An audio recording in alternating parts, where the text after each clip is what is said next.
Star Network is here. Hold no punches. I'm real revolutionary right now. Support this man, Black Media. He makes sure that our stories are told.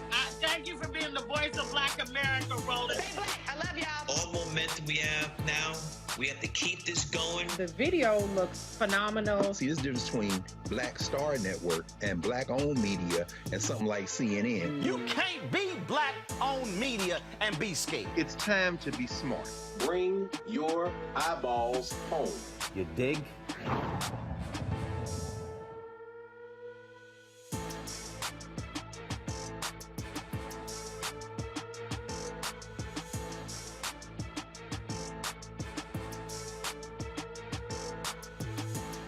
Today is Thursday, January 27, 2022, coming up on Roland Martin Unfiltered right here on the Black Star Network. Today, Supreme Court Justice Stephen Breyer officially announced his retirement at the White House after serving the Supreme Court for 27 years. President Joe Biden makes it clear he is going to nominate a black woman for the first time to the nation's highest court. We'll be talking with Melanie Campbell, Black Women's Roundtable, about that very issue. Reports say the economy has made a strong comeback during Biden's first year. Economist Dr. Julianne Malveaux joins us to discuss what that means and what Biden should be saying to take credit. Y'all remember when companies and CEOs, quote, united to oppose state bills containing discriminatory voting measures? Well, why are those same companies now going back to funding Republicans? Journalist Judd Legum is calling them out on their silence. He'll be here to expose these companies and their CEOs who said who have said and done nothing when it comes to voting legislation. A second investigation in the death of Kendrick Johnson comes up with empty. Of course, he was the Georgia teen found rolled up in a gym mat. Of course, the sheriff has said the case is closed. No charges whatsoever. Maryland is pushing to ban ghost guns. Prince George's County State's Attorney Aisha Braveboy will explain what the ban means for these illegal weapons. A California city will require gun owners to have liability insurance. Also, the Cleveland Cavaliers promotes the NBA's first black woman as chief operating officer. And Hyattsville, Maryland is mourning the suicide of their 44-year-old black mayor. We'll tell you what happened. Folks, it is time to bring the funk on Roland Martin Unfiltered right here on the Black Star Network. Let's go. Whatever the miss, he's on it. Whatever it is, he's got the scoop, the fact, the find. And when it breaks, he's right on time and it's rolling. Best believe he's knowing. Putting it down from sports to news to politics. With entertainment just for kicks, he's rolling. It's on go, roll, y'all. It's Roland Martin, yeah. Rolling with Roland now. He's funky, he's fresh, he's real, the best, you know he's Roland Martin now.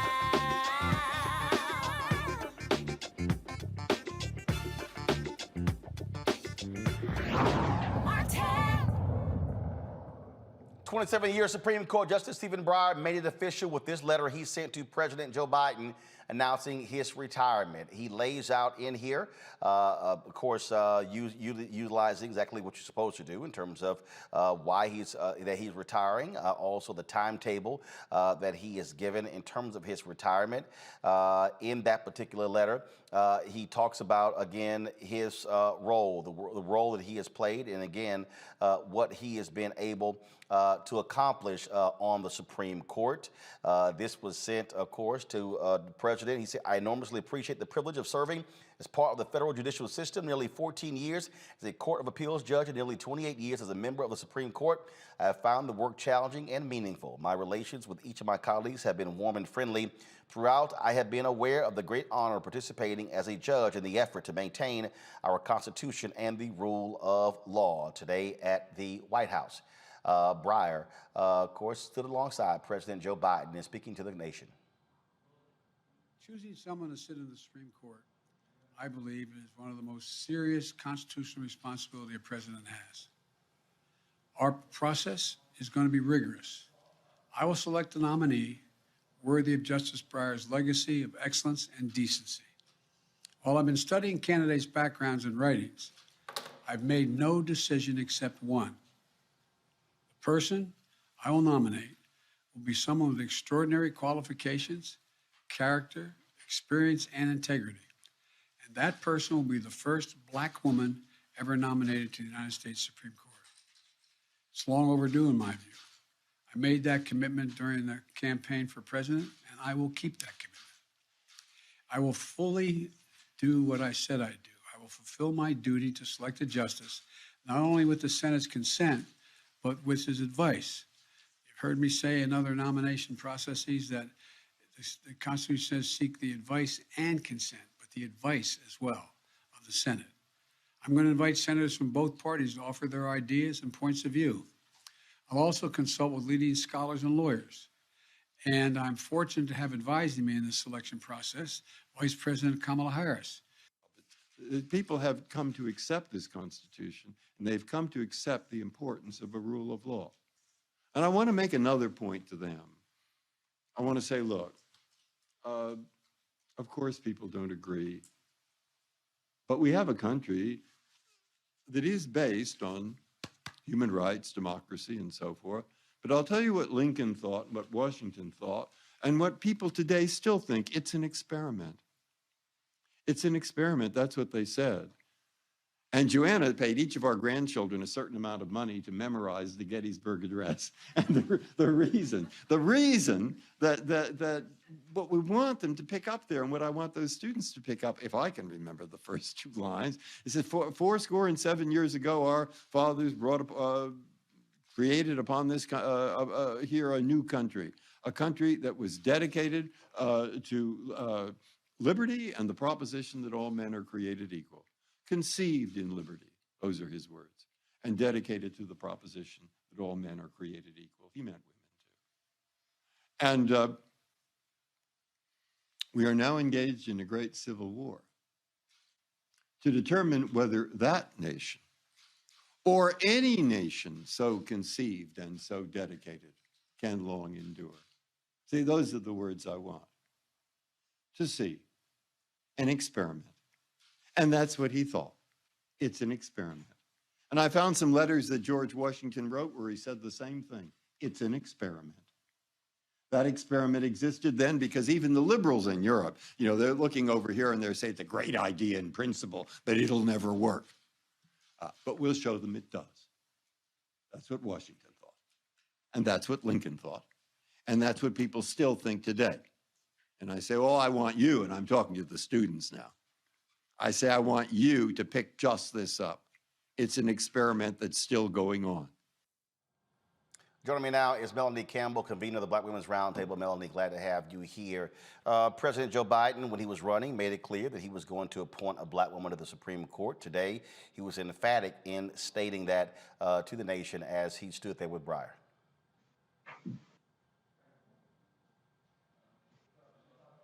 Melanie, can you hear me?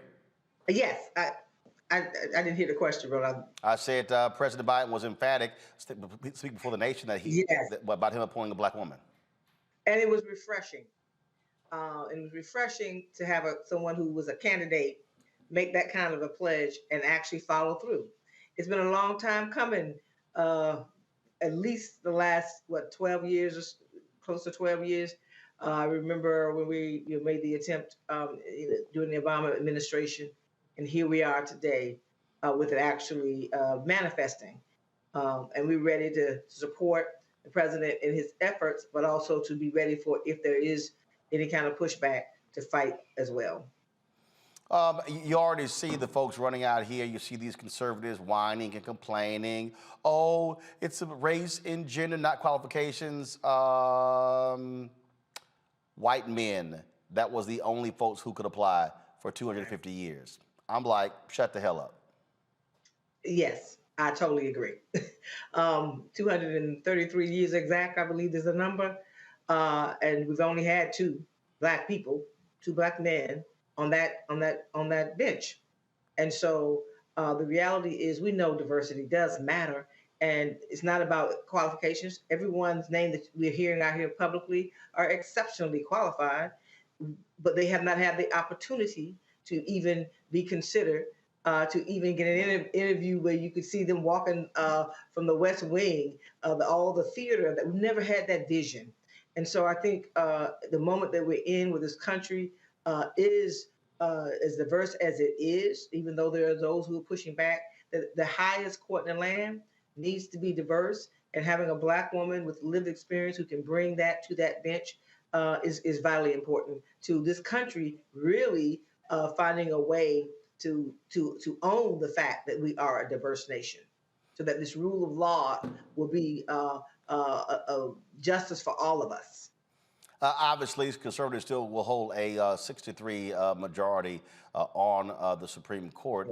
But considering the fact that we've had 115 Supreme Court justices in American history, 108 of them have been white men, it's not like for all the people who are whining and complaining like we've had just in abundance. You even have some folks, I saw some idiot talking about, how Biden has been nominating Black female judges which is at a higher percentage than the number of Black female lawyers in the country, as if that's a big deal. So it's been really interesting listening to the folks, all the different ways they have jumped out complaining about a black woman he hasn't chosen yet. Right, and then the idea of that there should not be inclusion of all of us.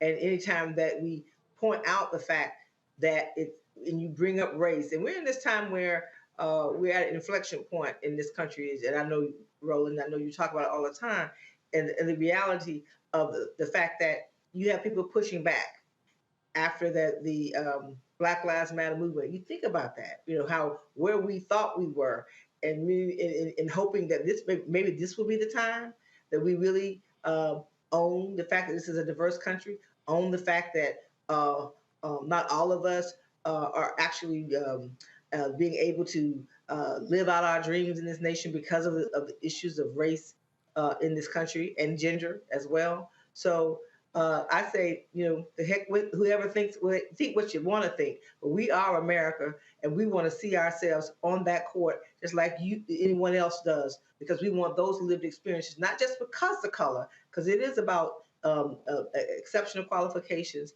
but it's also the diversity of that lived experience that can come to that court. And yes, right now, as far as the numbers of 6 to 3, but I've lived long enough to know that things can change on a dime. So we don't know what the future holds. Only God knows that. But in this moment, we want to take this advantage of it, and we thank President Biden for keeping his word and not shrinking from that. Absolutely, and so we will see who he will nominate. He's made it clear he will do so by the end of the month. Senator Chuck Schumer has said they will move his nomination forward and confirm it in a month, matching what Republicans did with Amy Coney Barrett when it was 27 days. 27 from days. Her being nominated to being confirmed. And I think that's a really important point. And I think I read something, that you said about that. And it's really important to hear him say, in Black History Month, wouldn't that be beautiful? And going into Women's History Month the following month, that we would see this take place. All right, Melanie Campbell, we appreciate it. Thanks a lot.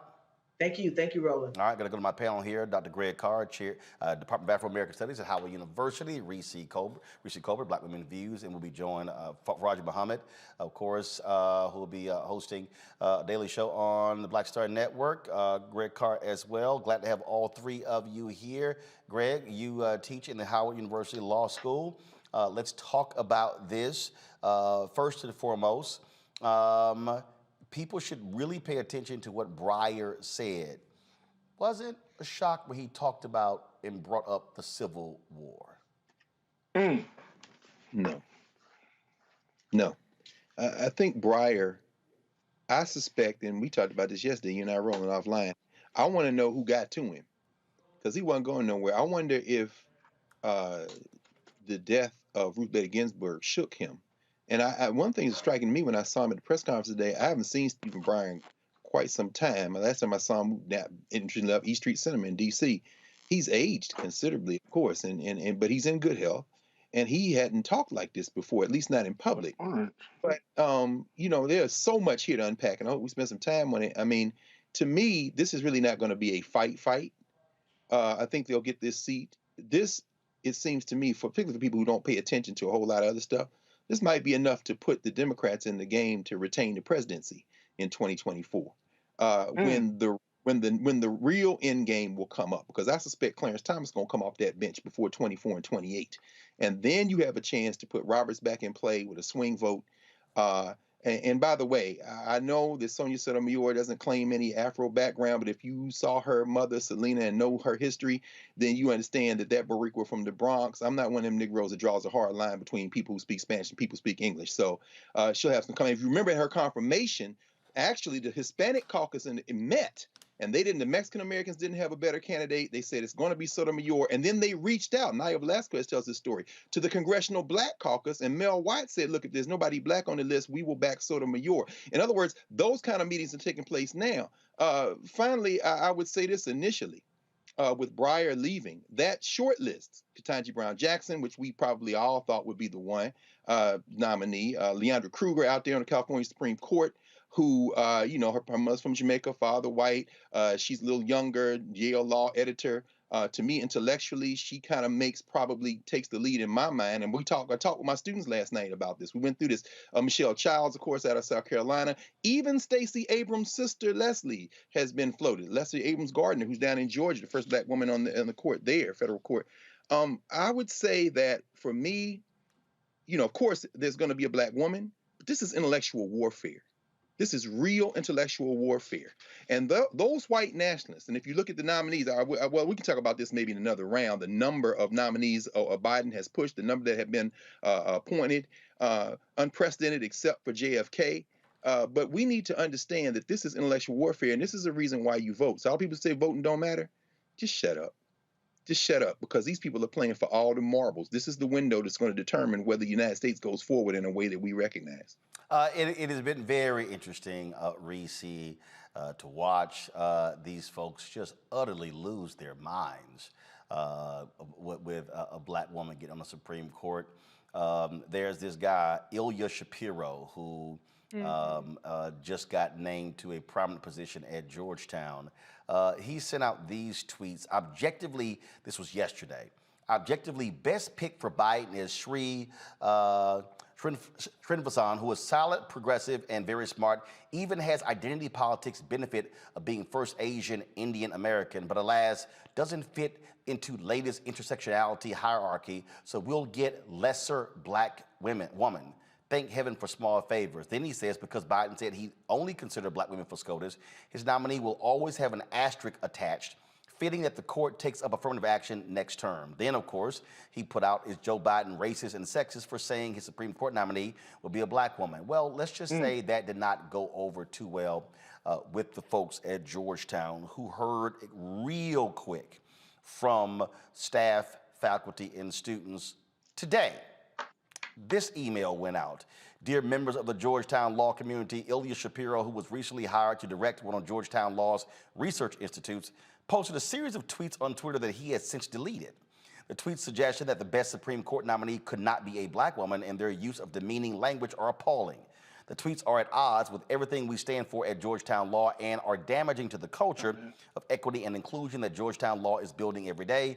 Signed by William Traynor, Dean and Executive Vice President of the law school. Now, and then, of course, Shapiro rightfully got hit up by some folks on social media as a result of his post. And this was interesting one. This one sister, Mr. Shapiro, as one of your future Georgetown colleagues, I'm curious, is your phrase lesser black woman meant to describe a particular black woman, or do you intend lesser black woman to encompass the general set of black women under consideration for the seat? And that was, he goes, I apologize, I meant no offense, but it was an inartful tweet. I have taken it down. No, Reese, it wasn't an inartful tweet when you say there's an asterisk by her name. That was no asterisk by Thurgood Marshall's name. There was no asterisk by Sandra Day O'Connor's name. There's no asterisk by Sotomayor's name. So why should there be an asterisk by a black woman's name? Well, let me start off by saying, fuck you very much, Ilyas Shapiro. I hope he doesn't have a job. That statement was cool and all, but you hired him and you can show as hell fire him. So unless they do that, then that ain't nothing but a whole bunch of smoke up somebody's ass. And as far as this whole conversation about an asterisk, y'all have that anyway, because the reality is that these white supremacists want zero black people in these positions. And how about this? You're not going to be able to shuffle vice president so that we don't have any black woman in the Senate, and then you shuffle her to the White House, and then you're going to try to shuffle her to the SCOTUS to replace her with some miscellaneous white person. I don't think so. Keep dreaming. I don't want to just stop at the first black woman Supreme Court justice. I want another black woman, multiple black women in the Senate in 2022. I want the first, second, and third black women governors that are going to be on the ballots, or at least going for the nominations for the Democratic nomination this midterms. Black people, I know sometimes people don't always think of a win for black women as a win for us all, but we really have an opportunity here to make history. And we've already made history with our votes. I don't hope y'all can hear me because my screen is frozen. We got We've you. already made history with our votes, but so that's why we're going to get the SCOTUS, but we have more voting to do to continue to make history in these midterms. We can show them better than we can tell them. So yeah, I can cuss them out, I can go in and go out, but they're going to have to get over and they're going to have to deal with it, and we're going to keep. Faraji, it's so funny, again, when I listen to these fools who just start ranting and raving and all this sort of stuff. And I really laugh at them. I really laugh at them because they're just hilarious. It's like they're just so, like you take a Ben Shapiro, I guess he's related to his other dude, maybe not. He goes, there's a reason Democrats never miss with their SCOTUS picks. They overtly choose wild leftists. That's the only real qualification. They wouldn't care whether Biden nominated an HLS grad who clerked for Breyer or Cardi B, so long as that person voted reliably left. Last I checked, the Federalist Society picked Trump's nominees. Those are hard right picks. So stop the silliness. The reality is, the conservatives, they have made it clear they are not going to make the mistake of another David Souter being appointed. He, of course, was appointed by a Republican president, ended up as a liberal judge. They are like, hell no, we gonna raise up these folks to be hard right conservatives to guarantee we know how they rule when they get on that Supreme Court. So Ben Shapiro, you can suck it. Hey, I'm with you on that one, Brother Roland. But here's the other part that I think that a lot of people may not know, which is because of the slim margin that Democrats have right now, they can actually pass Biden's nominee without a single Republican vote. Now, this is due to a 2017 rule change under Senate Majority Leader Mitch McConnell, which lowered the threshold of the filibuster from 60 votes to 51 votes for Supreme Court nominees. And he tried to blame Senator Harry Reid for that, but Reid actually changed it for Obama nominees and for lower courts, not for the Supreme Court. So that's a lie from McConnell. Go ahead. Exactly. And the other part of it is that McConnell was hoping that the change in the transition of any justice from the Supreme Court would take place in either in 23, 24, when it's guesstimated that the Republicans will have control of the Senate. But here's 22, and then you got this big opportunity for President Biden to get somebody in there. But the thing that gets me the most, you're talking about the way people are talking all this BS. Mitch McConnell sent a joint sent a letter to the president saying to President Biden to select a nominee to fill Breyer's vacancy who has, quote, demonstrated reverence for the written text of our laws and Constitution and have urged him to, quote, not to outsource this important decision to the radical left. What? Whatever. The hypocrisy is absolutely just, it's not even stunning. It's numbing because of the fact that you want somebody who demonstrated reverence for the written text of the laws and the Constitution, yet your head is so far up the ass of Donald Trump, who don't give a damn about the Constitution. You go along with a party that seems to be broken away from the whole idea of rule of law and just do whatever they need to do to win. I mean, This is absolute insanity. So we got to keep that, like Dr. Carr said, this is a game. This is intellectual warfare. And the president has to step up. And I'm glad he made the commitment You know, we should talk about Judge Ketanji Brown as well as being a part of the conversation. But I'm glad he's making the commitment there. And I mean, at this point, why not pick a black woman? I got it on my sign. Black women judge best. So there it is. I mean, what else is there to say? Well, before I go to my next story, I did want to show y'all this 23-second of absolute comedy from Republican Senator Susan Collins. Y'all, listen to this. It is utterly hilarious. As you know, I felt that the timetable for the last nominee was too compressed. This time, there is no need for any rush. We can take our time, have hearings, go through the process, which is a very important one. It is a lifetime appointment, after all. As you know, I felt that the timetable for the last... Susan, I'm not trying to hear that. Susan, I'm not trying to hear that. Just, I was against it then, yeah, but you went along with it and you still voted for whatever. Ain't trying to hear it. Bottom line, folks, is that we can't, now the vetting goes on. We'll see who the president picks. Of course, he says he will do so by the end of the month, and then just in time for his, of course, March 1st speech before Congress. Going to go to a quick break. We come back talking to journalist Judd Legum. All of those companies, we are standing and fighting for voting rights. What happened? Why did they go quiet? And why are they now returning to writing checks to the very Republicans who are voting for voter suppression? He's going to break it down next, right here in Roland Martin Unfiltered on the Black Star Network.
Don't you think it's time to get wealthy? I'm Deborah Owens, America's Wealth Coach, and my new show on the Black Star Network focuses on the things your financial advisor or bank isn't telling you. So watch Get Wealthy on the Black Star Network.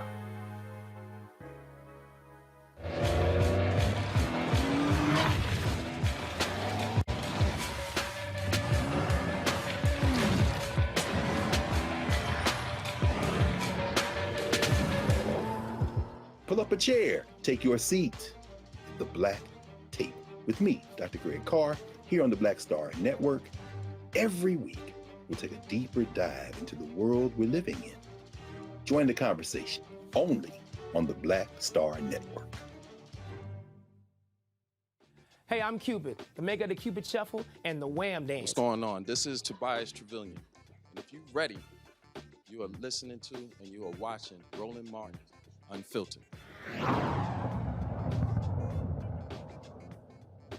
So when Georgia was moving fast and furious in early 2021 with their voter suppression bill, all of these companies rushed out. We're going to stand with those who support voting rights. We don't want to see these things happen. We're not going to be funding any of these people who were with those individuals on January 6th. This is the right thing to do. Oh, big letter was published, and it was all of these wonderful accolades, and Ken Chenault and Fraser at Merck. They wrote a letter, and they were praising them for rallying these companies on the side of democracy. Then a few months went by and they were like, Nobody's paying attention? Let's go back to funding them. Well, my next guest, he actually has been paying attention. If you follow him, he has been very much involved in reporting this. I retweet a lot of his stuff. Judd Legum has been doing a great job, of course, breaking down, sifting through all the paperwork to show you exactly who's been lying and who is now willing to go back to fund the very people who have been screwing over America. He is the founder of Popular Information. He joins us now from D.C. Judd, so who are the biggest liars? Who really just pounded their chest, patted themselves on the back, how great they are, and now they're just back doling the cash out to Republicans? Well, Roland, unfortunately, it's a very long list. We tried to be super thorough about this. There were 111 companies who, in the spring, signed that letter that you were referring to, and they said they were ready and willing to fight. They opposed all these state laws because, you know, there were this rash of state laws, Georgia, Texas, Florida, all over the country. These were corporations that said they opposed those, and they were ready to fight to protect voting rights. So really, the day that was important that had just came a few days ago, when the Senate had a vote for the John Lewis Voting Rights Act, the Freedom to Vote Act, two bills that would essentially protect voting rights, make sure that states are not able to do the types of things that Georgia did, that Texas did, and restrict voting in that way. So we had contacted all 111 of those companies again and said, do you support these two bills? And only two companies came out and said that they supported the bills. It was Patagonia and a company called Rich or Poor, which I believe makes loungewear. Hadn't heard of them before I did this reporting. But that's it. Two companies out of 111. And you were posting about one company that was utterly hilarious, that wrote a $15,000 check to the GOP. Then like, oh, no. That was actually for the convention, and really, no, the check then went in late, and so it was so convoluted. I was just cracking up laughing who was that who wrote that check? Well, that was that was actually PepsiCo, and what happened is, and this involves the abortion bill that was passed in May, that's essentially outlawing pretty much all abortion. So we looked at the companies that had donated to the Texas Republican Party, the Texas Speaker, the Texas President of the Senate, and PepsiCo showed up on that list. The Texas Republican Party cashed a check from them in August. They were saying, actually, we sent that check in the summer of 2020, wouldn't say when. So then I asked them, well, the checks stay good that long? Because as far as I know, a corporate check lasts about 180 days at most, and then it goes invalid. They said, oh, no, yeah, we reissued the check in 2021.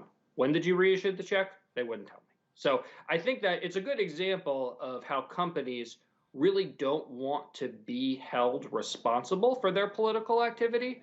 That was a case of abortion, and here's the case of voting rights. You know, they came out, they got a lot of press, as you noted. This was all over the place, corporations standing up, big headlines. But then when it comes down to, hey, there's going to be a vote, they stay quiet. It didn't always used to be this way. That's how, you know, you look back to 2006 when they did extend the Voting Rights Act. And actually then Walmart and other corporations, same corporations that are very quiet now, were making public statements and saying, hey, you need to, Republicans, Democrats, you need to, voting rights shouldn't be a partisan issue. You need to get in support of this. And we don't see that anymore. Not only do we not see that, look, let's just cut to the chase. They want to hedge their bets. They know the Senate's 50-50. They don't want to be attacked. They don't want to see a party that all of a sudden gets in control now target their industry by changing laws, changing one item in a bill. And so that's the case here. And so they're not going to do it. And the reason it's important to expose it, because the people who are buying these products need to know where the companies stand. People who are giving a company money need to know how their money is being used. Yeah, and I think it doesn't make sense for the companies to generate all this positive publicity, and no one forced them to sign a letter saying that they were in support of voting rights. No one forced them to do that. They did it because they understood that people would like the fact that they're standing up for voting rights. But it's easy to sign a letter. The real test is when there's a vote, when there's a decision, when people are looking for who's behind this and who's not. What are you doing? You know, and as I went over in this report, these companies not only had fallen silent, but many of the companies, big companies like Facebook, like Google, many others, are supporting the senators that are filibustering these federal voting laws that could actually protect the right to vote. So it's not only that they're not standing up for the right to vote, they're really working the other way by empowering these Senate Republicans that chose to filibuster these two voting rights bills. Any questions for the panel for Judd? Yeah, Brother Roland, I got a question. Talk to us, sir. And first, thank you so much for joining us in this conversation. But give us some insight as to why is it important for corporate America to be a part of this this whole debate. I mean, I know that in your article you talked about the power of corporate America and urging President Bush to extend the Voting Rights Act back in 2005. But at this point, 2006. Go ahead, I'm sorry. Excuse me. Thank you. But does this put corporate America in a different space, in a space that they're not usually, have too much expertise in? Does this put them in a space where they're just sounding off or just trying to be trendy versus really, digging their feet into the grounds and getting their people involved in this fight? So why is this so important? Well, I think that in this case, you're right. It doesn't look like they're really committed to this. It looks like they were just signing a letter and washing their hands of it. No, I know they were signing a letter to get that free publicity. Exactly. Yay, they're with us. But I think that the reality is we're seeing the erosion of voting rights. I mean, things are going backwards fairly quickly here, and it could get much worse as time progresses. And corporations, for better or for worse, have a tremendous amount of power and sway, both for the people sitting in office, but also to help the people who might run for Senate next time or be challengers. The support of corporate America is extremely important for that. So if the corporations were to speak with one voice and get behind something, it would have a much greater chance of passing. You just have to look at what happened with infrastructure, the infrastructure bill, 100% supported by corporate America. They were putting ads on it saying we needed to pass it. That became law. Build Back Better, which was going to provide child care support, universal pre-K, extension of the child tax credit, all sorts of stuff, climate. That was opposed by business, and obviously it's still stalled, may never become law. And so it's not the end all be all, but they have a tremendous influence. And that's why I think there's an obligation to stand up for, basic democratic principles, small d democratic principles. Reese? Yeah, President Biden met yesterday, I believe it was, with a group of CEOs. Did you see any overlap in the population of CEOs at President Biden's meeting and the people who have been silent on voter rights or have not upheld their pledge on this? All of them, all of the ones that were there yesterday. I watched that meeting and I paid close attention to it. None of them are speaking out on voting rights. I thought it was interesting that they were even at that meeting and Biden was presenting them as supporting his agenda, which I was thinking good for him if they were. But one of the people at that meeting, Mary Barra, the CEO of GM, actually leads an organization called the Business Roundtable, which is a corporate lobbying organization of CEOs. And they've been more aggressive than anyone in fighting against Build Back Better, fighting against the child tax credit, all of those things, because it would pay for it in part by raising corporate taxes. So I think that there's a lot. It's another example. That meeting yesterday that you bring up is another example of really what we've been discussing this whole time, which is corporations trying to have it both ways, signing onto the letter about voting rights, presenting themselves as champions of voting rights, but then when it comes down to it, going quiet. And what Roland was talking about, I think, is important. They don't want to stick their necks out now because they're afraid, well, these Republicans might be in power in a couple of years. We want to maintain on their good side. But at a certain point, you need to be about something more than just the bottom line. But that's not what's happening now. Greg Carr.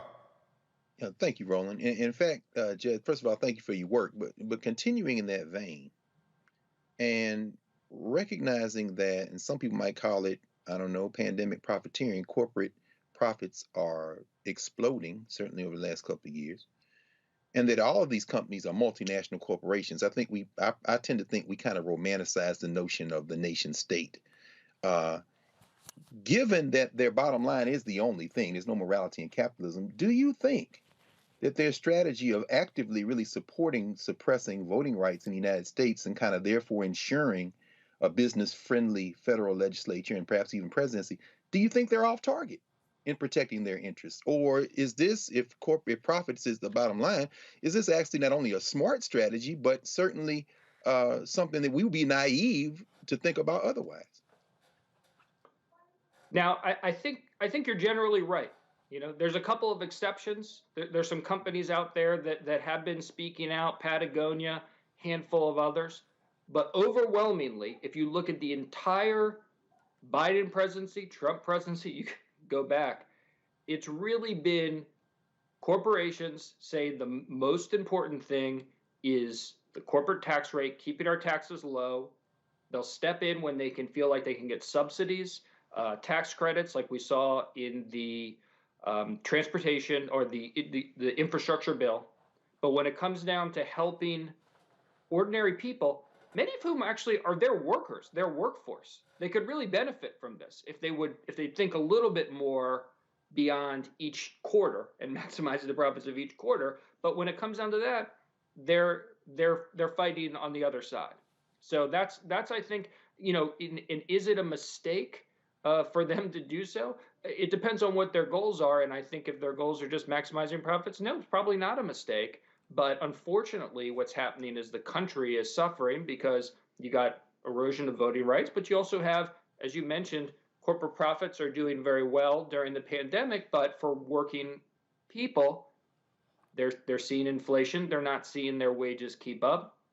Things aren't nearly as good. Well, keep up the great work. Certainly, let's hold these folks accountable. Again, they want our money, and look, we should determine who we want to support as a result. And so it's important to do so. I know they hate the attention that you give them, but it's needed. Thanks so much, Roland. All right, thanks a bunch. All right, folks, going to go to another break. When we come back here on Roland Martin Unfiltered, right here on the Black Star Network. More issues. First of all, when it comes to the election, the Department of Justice is trying to do their part. Also, a new poll out of Atlanta could spell trouble for Stacey Abrams, Senator Raphael Warnock. We'll break that down as well. And we're talking about the economy. Oh, my goodness. Everybody keeps saying it's worse. It's awful. So why did we have the President Biden had the best 1 year, first ever president of the economy since 1984. I thought it was so bad. It's not. You're watching Roland Martin Unfiltered on the Black Star Network. Back in a moment.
We're all impacted by the culture, whether we know it or not. From politics to music and entertainment, it's a huge part of our lives, and we're going to talk about it every day right here on The Culture with me, Faraji Muhammad, only on the Black Star Network.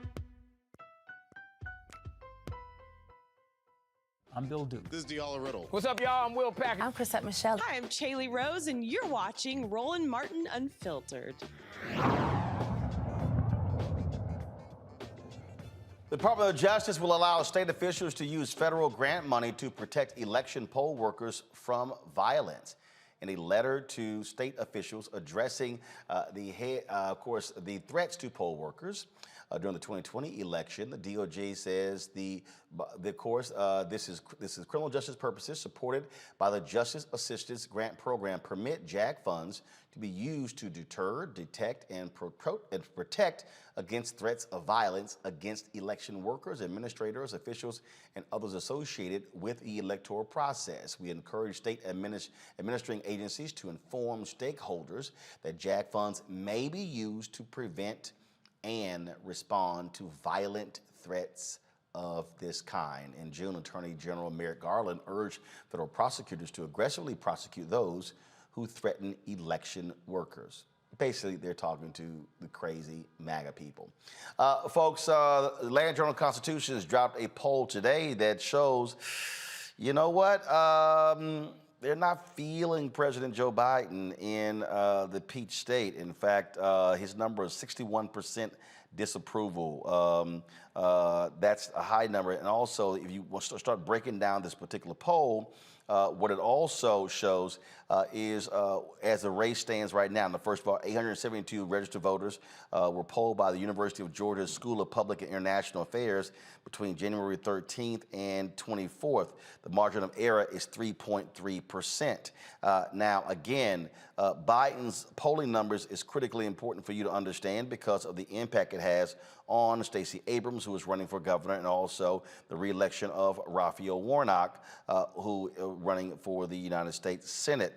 71% of Georgians believe the nation is heading down the wrong track. You go to my computer now. 62%. You see that, first of all, 48% of registered Georgia voters approve of the job performance of the governor, Kemp, there as well. Now, you still got some conservatives not particularly happy with what took place with him as well. Now, they also broke down what the polling standpoints, and then according to their polls right now, Stacey Abrams is 7 points behind Kemp or even David Perdue. It's a smaller margin who is opposing Kemp in the Republican primary. It's showing that there are two candidates. If Warnock is 3 points down to Herschel Walker, then another candidate, Warnock, is actually up a couple of points. I'm going to go to my panel here. The reason this is important, Reese, when you begin to look at these polling numbers, here we are in January 2022 going into February.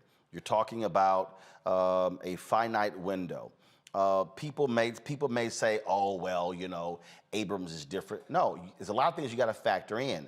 With a disapproval rating of 61%, that goes into enthusiasm. And the reality is this here. Republicans are pissed that they lost in 2020. They're pissed that they lost both Senate seats, and they're upset that Biden won.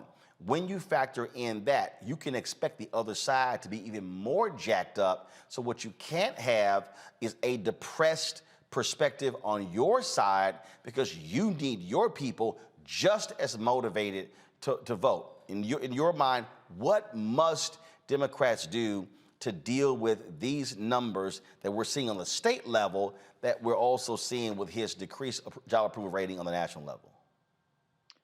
Well, you know, I think one of the biggest problems that the Democrats suffer from is, I won't even call it a messaging at this point. I will call it an information warfare. What's happening is people are being inundated with negative narratives about the Democratic Party. We have it from the media, which is all about horse race coverage, which is all about manufacturing drama. And then I should say the mainstream media. Let me be more specific. We also have social media where the Democrats are just getting flat out slaughtered. It's to the point to where most people don't even have the appetite to even just speak basic facts, objective facts about what is happening. It's all about feeding this industry, this outrage machine that gets clicks, that gets engagement, that gets you booked on TV, that gets you booked on podcasts. And so what we're seeing is a political scenario that completely deviates from every kind of objective measurement of success.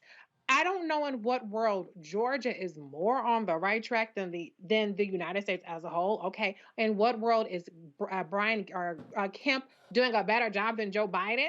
You know, but what's happening is we're really being driven so much by emotions to the point to where it's hard to make an economic argument about GDP growth, as we're going to talk about soon, being the highest that it's been in 30 years. The expectations that people have that the Biden Harris administration is falling short, even though they're beating expectations in terms of unemployment.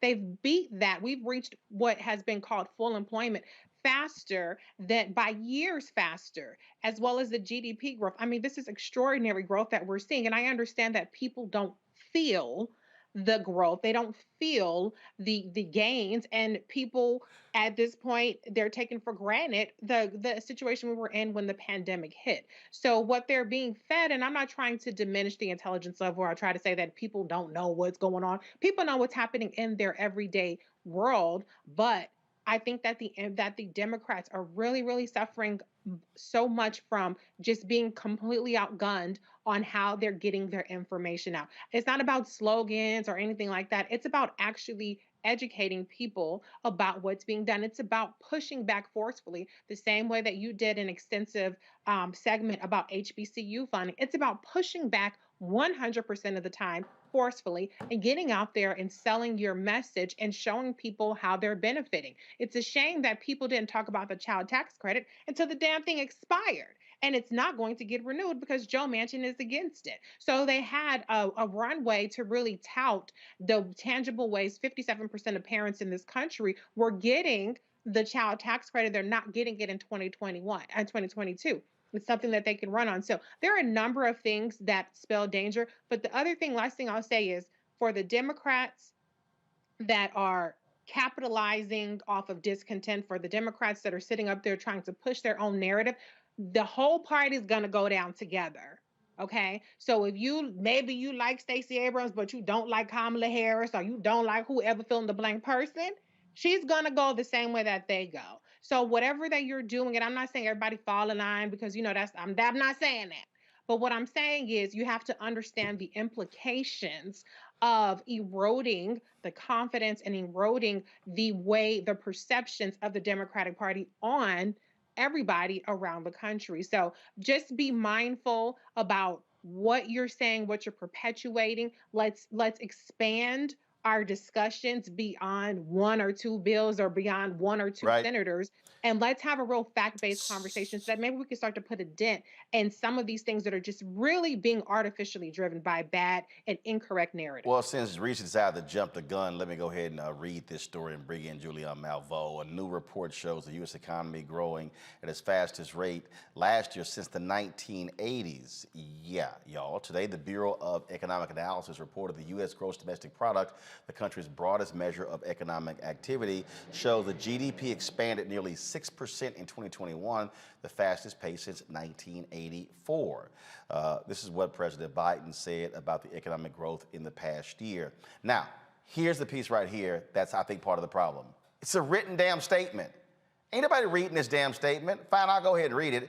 The GDP numbers for my first year show that we are finally building an American economy for the 21st century with the fastest economic growth in nearly 4 decades, along with the greatest year of job growth in American history. And for the first time in 20 years, our economy grew faster than China's. This is no accident. My economic strategy is creating good jobs for Americans, rebuilding our manufacturing, and strengthening our supply chains here at home to help make our companies more competitive. Today, Americans are finding better jobs with better pay and better benefits. Layoffs are near record lows. Here's a piece, y'all. I'm going to bring in Dr. Julianne Malveaux, an economist. Doc, okay, the numbers are the numbers. Yep. You have to also sell the numbers. You don't have this kind of information and you release a written-ass statement? Roland, you know, the sister who spoke earlier nailed it. This administration is horrid on messaging. It does not toot its own horn. It's like this is laissez-faire, but this is not laissez-faire. This is news, and this is hard news. Outgunning China with very different circumstances, but that is hard news. Almost 6% GDP growth when we've been hovering at 2 and 3. That's hard news. But whoever does the messaging, and we talked about this earlier this week when we talked about the HBCUs, whoever does the messaging just doesn't do a great job at it. I don't know why. You're not going to get people excited unless you excite them. They're not just going to come out and be excited because they like you. People are doing better. Of course, it's a mixed bag, and that's the other piece of it. It's a mixed bag, but it is a bag. And the bag is that our economy is better than it was a year ago, better than it was 2 years ago, better than it was 5 years ago. Here's I don't understand, Faraj. I don't get it. I get an email every single day from the White House where they do not pull that up, please. I don't want to show the email. So here's what they do. I get an email every day, Faraj, from the White House showing people who are available to come on shows to talk. Today, Thursday interview availability was COVID-19. I'm sorry. When those economic numbers come out, you should have the head of the SBA out. You should have the Commerce Secretary out. You should have the Treasury Secretary out. You should have your your lead of your White House Council of Economic Advisors. Okay, and again, and I'm gonna say this again because it's kind of pissing me off. Y'all, there's a black woman who is the lead of the White House Council of Economic Advisors. Mm-hmm. The last time I saw her was when she was on this show. I'm telling y'all, I don't understand. It's not like she can't talk. It's not like she's not intelligent. It's not like she doesn't talk in sound bites. She does. And so I'm sitting there going, how do you don't release a written statement when we get these GDP numbers? Trump was running his mouth, all his pieces. Larry Kudlow's out there. They on CNBC, Bloomberg, MSNBC, Fox News, Fox Business, talking about, man, the economy is roaring, it's going. They were lying. Right. This is part of the deal, because I do want to show you this, because this is in the Georgia poll. Only about 1/3, now I'll show this, only about 1/3 of Georgians say their financial situation is better off than a year ago, compared with 42% who say they're worse off.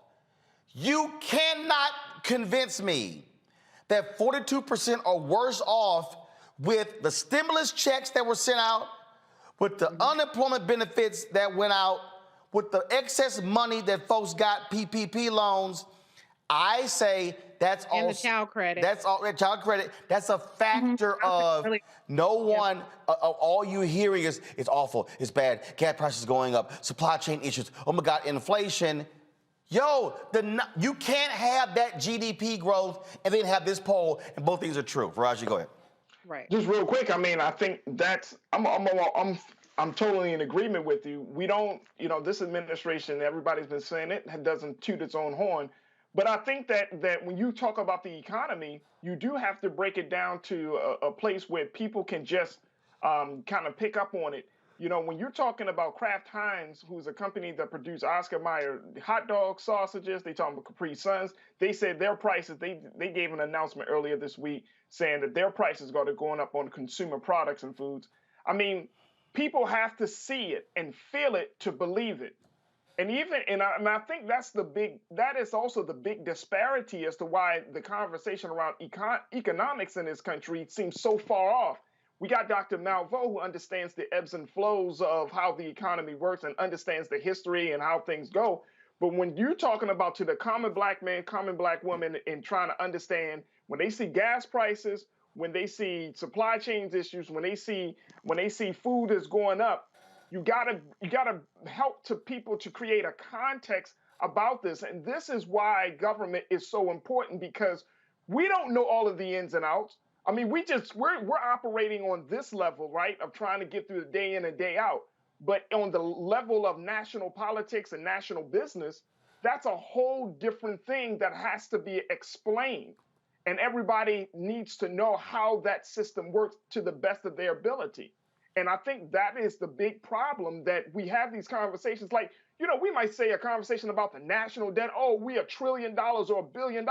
Like, it's so hard to conceptualize what that actually means to people who are still fighting for a $15 minimum wage.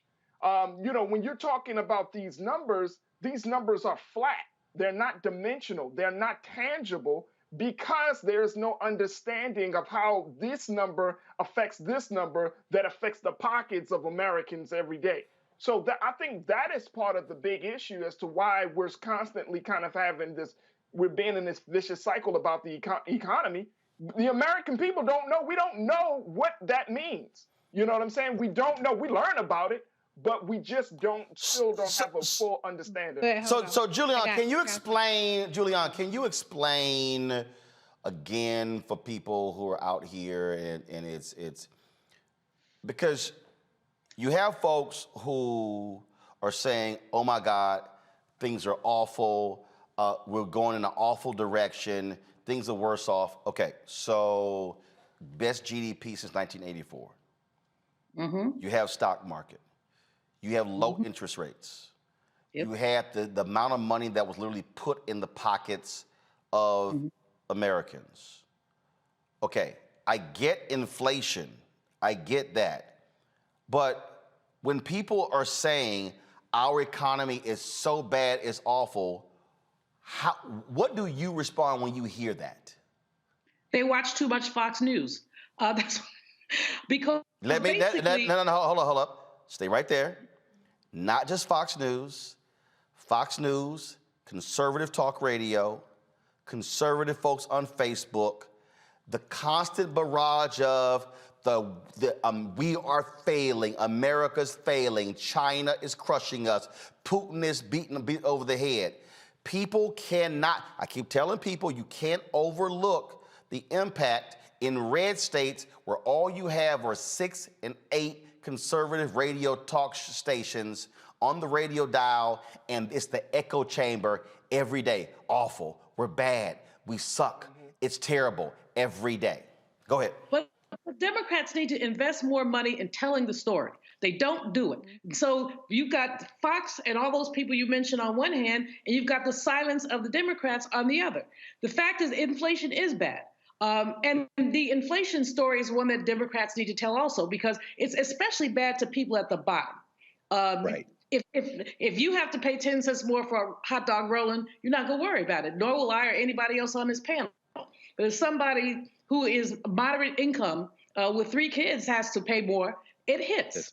So we need to talk about that. Biden has done a decent job with the child tax credit and a couple other things of paying attention to people in the middle and at the bottom, but he has not addressed them. And when he goes out running around, he needs to talk to these people about the economy.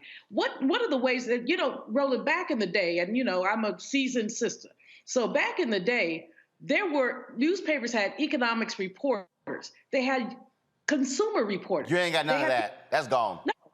So basically, you got some of these little chickies and chickos, brothers and sisters, who don't know anything. They have a journalism degree in good form, but they're not good at breaking this stuff down. So there's so many stories who don't get told. That's why you're so valuable, Roland, because you tell the stories, but so many people don't. So we're trying to understand the economy. Most people take it down to the kitchen table. What does this mean for me, for what I'm eating, for how I'm filling up my tank, things like that. But when you take it up to the macro level, you have to connect the micro to the macro and say, this is why this is important. This is why it's important that Jerome Powell said he's going to wait until next month to raise the interest rate. We expected that he might have done it this month. That's an important statement about something cautionary. And for working class people who have mortgages, who have loans, this is a month for you to get your records together and try to get a lower interest rate if you can. It's a month for you to pay down some credit cards. It's a month for you to look at some things regarding, whether you should borrow or not. And again, financial literacy is at a zero in this country. We, in the Black community, have begun through NAA, Urban League, others, to increase the level of financial literacy, but it's not where it ought to be. And so people are still making dumb decisions that make them feel like they're worse off. Before I go to Greg, I want to quickly go to Reese. Reese, you were trying to make a point after Faraji spoke. So go ahead. Yeah, because one thing I wanted to point out was, you made the comment about how could they be better off this year or better off last year. In May of 2021, Brian Kemp ended the $300 of federal unemployment benefits early. You had Republican governors across the country who rushed to end the additional assistance that was provided by the Democrats to people who were out of a job as a result of the pandemic. That was what Republicans did. And so this whole narrative that Trump put money in my pockets or Republicans are putting money in my pockets, no, Republicans were actually taking hundreds of dollars out of people's unemployment benefits since last year. And another thing too, the last thing I wanted to say is that, I've read articles, particularly articles about Black folks who are dissatisfied. And every article I've read, the first thing I push back on is I say, well, listen, this person said that they have 2 kids. Are they not getting the child tax credit? Because that's either $250 up to $600. $500 to $600 extra a month, or $250 to $300 extra a month per kid. And you're talking about the price of a cheeseburger going up. I'm not trying to diminish inflation, but a lot of people got a lot of extra money last year. And the same people that are talking about they didn't get anything, I'm like, hold on. You mean to tell me $250 ain't enough for per kid? Wasn't enough to do anything? You're worse off. Reese, just to back it up, I got some fool named Ronald Lee in the chat room, acting like that stimulus was life-changing, punk-ass 5 bands. Fool, there were people who literally were being evicted. There are people who couldn't pay for their health care. You goddamn right that check for a lot of people who were losing their homes. Now, you might be sitting your ass at home in a comfortable place, but I can tell you, it was a bunch of people in 2021 who was like, thank God for that check. Yep. Right. The check was life transforming, Roland, for millions of Black Americans. I don't know where they find these folks, but basically it was life transforming, especially for people who are making less than $50,000 a year, which is most Americans. But see, we don't have a good perspective on what we earn, what we keep. This sister at Morton asked these children, how much do you think the average person earns? And they're coming up with 6 figures. One child said $800,000. Right. Said, yeah, that means your daddy rich. That doesn't mean anything else. That means your daddy rich. But when you look at the average Black household has a median income of under 50 grand. It's about 40 and change. The average white household, something like 60 grand. So we're not talking about, I don't know where people get these perceptions from, but this causes the kind of dissatisfaction that many are feeling. If you think that everybody's making more money than you, and you're making the median, then you mad. The median household income in America in 2020 was $67,521. Now, for household of 4. Well, right, but it's in terms of how they factor in, what is a household, and typically it's like, 4. But check this out. But there's another number. They call it the real U.S. per capita was 53,504. So it varies there. But the reality is you still have to deal with how people perceive things to be, Greg. Because I'm gonna go back to this Georgia poll. In May, in this poll, 5% of Democrats gave Biden an unfavorable view. That jumped to 21%. In May, 8% of Black voters disapproved of Biden's performance. It jumped to 36% in the most recent poll. Now, why do I say that? That is an impact, George Floyd Justice Act. That's an impact on the voting bills.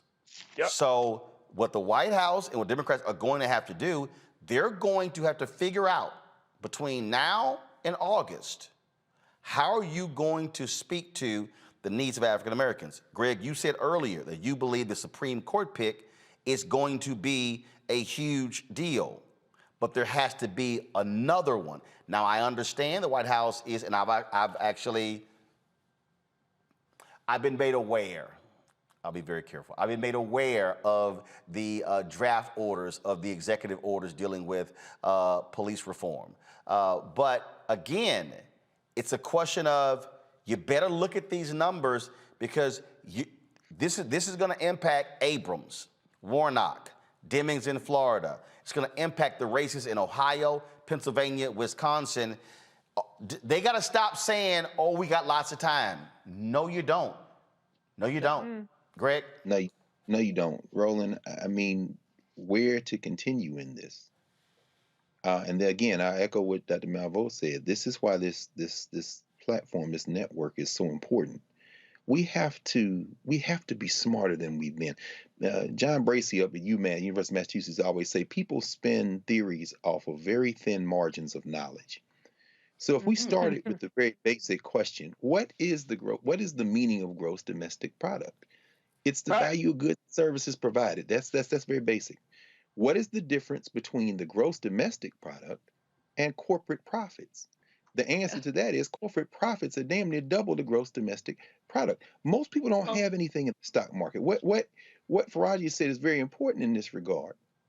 Inflation, as Dr. Malveaux said, who is the economist here, is being driven by corporate profiteers who have no incentive to stop this superheated runaway engine called the global economy. On the front page of today's Financial Times, the International Money Fund issued a report that they anticipate the global economy to shrink over the next several years in terms of gross domestic product. And good news about gross domestic product means absolutely nothing to someone whose check continues to shrink because the value of their dollar doesn't move. Now, how does that translate into policy making and policy? There is no party that fights for the poor. Right. The Democratic Party is not a party that fights for the poor. They are a wholly owned subsidiary of finance capital. It is in their interest to win elections. The reason they're not messaging is because they're scared to death that the people who are so alienated and disaffected by the fact that they are being crushed by global capitalism are not going to come out to the polls. And they are so locked into the middle class, the middle class, the middle class. Reverend Dr. William Barber keeps saying the growth to win is with these poor folks in this country. Julianne mentioned earlier, folks, go to my computer. The median average household for black people, 45,870. So when we were talking about when those checks were being sent out, if you do the math, y'all, if your median household is $45,870, and that's you, a wife, and 2 to 4 kids, you ain't sitting here, you ain't got a lot to be playing with, especially depending upon where you live in the country. And so if you're talking about child tax credit, that stimulus check, how much was that stimulus check, Julianne?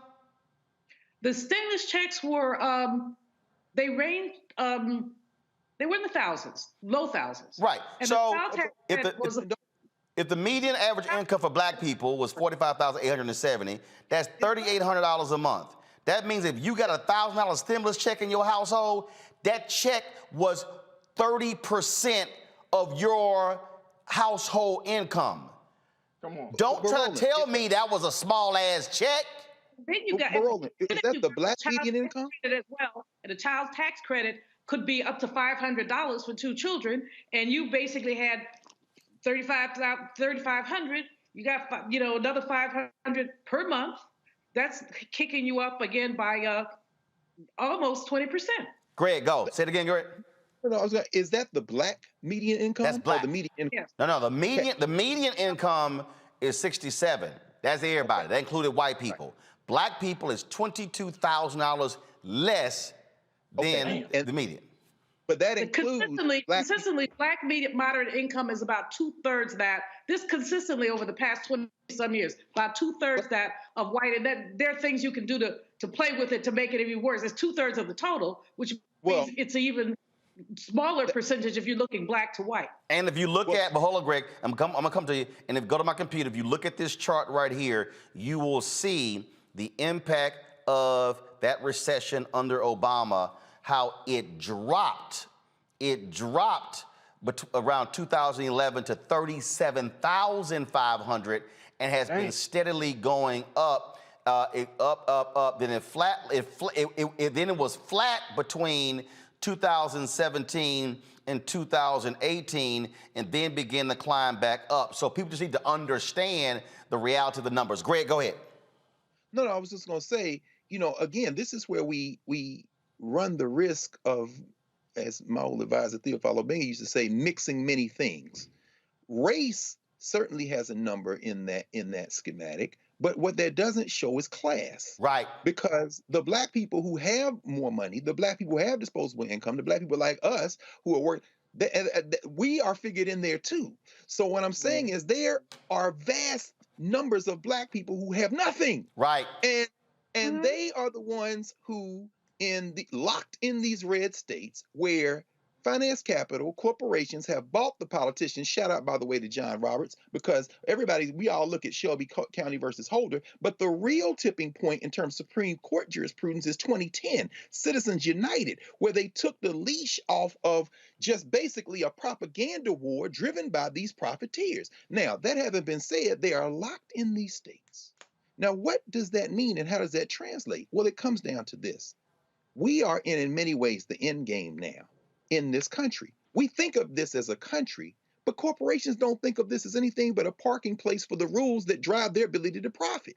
So they're going to make sure they finance politicians that don't get in their way. That's what that previous story was about. They have gamed it. Now, the people who are the most disaffected, the ones Reverend Barber is talking about, in order to drive them to register to vote and to go out to the polls, you got to have candidates that are going to fight for them. And quite frankly, the Democratic Party is not led by people who are going to do that, because they have already conceded to the idea that you can never weaponize the poor politically. Now, once you've turned from that, this is what you're left with.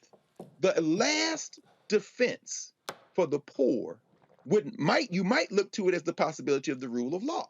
But even when you deal with a federal legislature, that is, by the way, in complete control of time, place, and manner of federal elections. There is no state role in that. Right. They will not even exercise that authority because they are terrified, because they have allowed these states to set up basically mini countries. And in those mini countries, and when you talk about right-wing media, it is corporate owned, it is driven by the billionaire class, and it depends on keeping these poor people misinformed, as Reese said. And if you can just keep that vote suppressed, you never have to worry about anything. And so the last thing I'll say is this: those people in that Georgia poll are not wrong, because many of those people don't have a mortgage because they don't own their homes. Many of those people see their money shrink, as they say, as they fill up their gas tank and the price goes up, and they don't understand because the company that sells the gas is making record profits, and it ain't got nothing to do with the gross domestic profit going up. So when they hear that, they experience cognitive dissonance, because they have to be taught by the Julianne Malveaux and those of the world to understand that GDP don't mean a damn thing to your pocket unless you connect it to corporate profits, unless you connect it to inflation, unless you walk through how this is a superheated global economy with local consequences. And if you want to change it with policy, there are only two options. You've got to put people in elective office that are going to fight back against it, and that is a slim to none chance as long as we don't punch through and help people understand why getting in the process is important, and tell these political parties to stop electing people who are going to sit on the fence. And then, if all else fails, you've got to have those who will enforce the rule of law in a way to protect you. And when they put that sister on the Supreme Court shortly, the reason why I said this is intellectual warfare and we have to get past just the demographic look is because whoever they put on the Supreme Court that might interpret the law differently is going to be writing dissents for the foreseeable future. But that becomes important when the dissent becomes the opinion that is drawn on by a majority in the future to convert it into law. This is the long game that the white nationalists have been playing since the passage of the civil rights legislation of the 60s, and I'm quite certain that we are at an inflection point in this country now where the corporations are going to make more money, the GDP may continue to go up, But the vast majority of people who suffer in this country, like the vast majority who suffer all around the world, are on the precipice of going into a permanent underclass. And we've got to be smarter than we've been and stop talking about these local polls and politics as if we're discussing something local, when in fact we're talking about local implications of a global economy. We've just got to be smarter than that. This is why, Julianne, if we're talking about, okay, how do you deal with this? How do you deal with the numbers? How do you deal with this here? I have said this for a very long time. I'm going to keep saying this. I said it directly to President Obama's face and his advisors. Stop going to suburban Ohio or suburban Virginia and touting your Affordable Care Act. I said you need to go to the brokest, come on, brother, sickest, reddest parts of the country, look them in the eye and say, I passed that law for y'all, because y'all ass are the brokest, sickest people in the state. I totally understand the strategy of the White House when it comes to COVID. But you cannot, President Biden and Vice President Harris, be held hostage in D.C. They can be holding COVID-safe town halls. They can be going to these places and saying point blank. And again, I'm going with what my man Joe Madison says, you got to put it where the goats can get it. You got to say, how many of y'all got that check? And that check. Your governor cut off those unemployment benefits. I wanted to keep funding that, but your governor cut that money off. Why did your U.S. senators vote against my act that gave you more money? Why did your U.S. See, you've got to engage in that level of warfare, because, again, all they're getting is what they're hearing on conservative talk radio, Fox News, and on Facebook. And so that's where they have to be. They're sitting here. You're not going to win this war running a whole bunch of damn TV ads, just talking about the economy or sending out these level of press releases. Reese talks about it all the time. Damn it, get your meme game up. I done said to Jamie Harrison, y'all need to go hire the damn Lincoln Project to make some damn ads for y'all, because they sure move a hell of a lot faster than y'all do when it comes to doing it. You can. Why do Democrats want to play nice? Why do Democrats always want to play nice? And Republicans always want to play nasty? I don't understand it, and I'm gonna tell you right now. Peter Roussel was deputy press secretary to Vice President George H.W. Bush, and Peter was an adjunct professor at Texas A&M. And this is what he told me. He said, Roland, he said, always pat yourself on the back. He said, you know why? Because ain't no guarantee somebody else gonna pat you on the back. If you don't tell your story, somebody else is going to tell your story, and it may not be the way you want it to be. So the economic numbers and the political reality, those two things actually go hand in hand. And so we'll see how this thing here unfolds, and we'll do that. And so Dr. Julianne Malveaux, we appreciate it. Thank you so very much for joining us, breaking down these numbers. We appreciate it. All right, y'all, going to pay some bills here. And when we come back, we're going to talk about the banning of ghost guns in Maryland, and we'll talk about some other news as well. Folks, don't forget to download the Black Star Network app.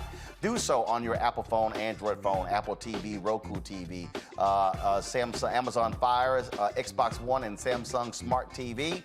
Available on all the platforms. You can also support our Bring the Funk fan club. Every dollar you give goes to support this show. And so Cash App is $RM Unfiltered. PayPal is R Martin Unfiltered.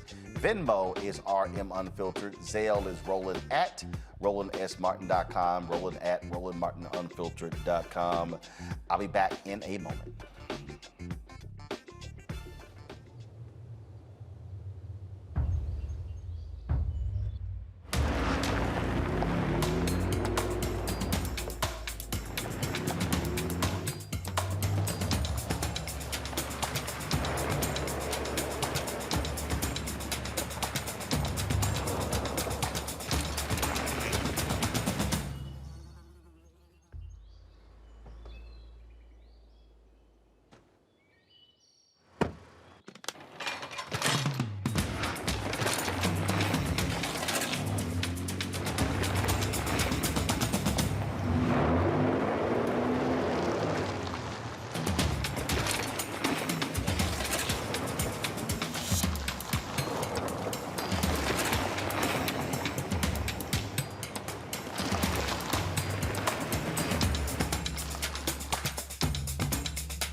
I'm Deborah Owens, America's Wealth Coach, and my new show, Get Wealthy, focuses on the things that your financial advisor and bank isn't telling you, but you absolutely need to know.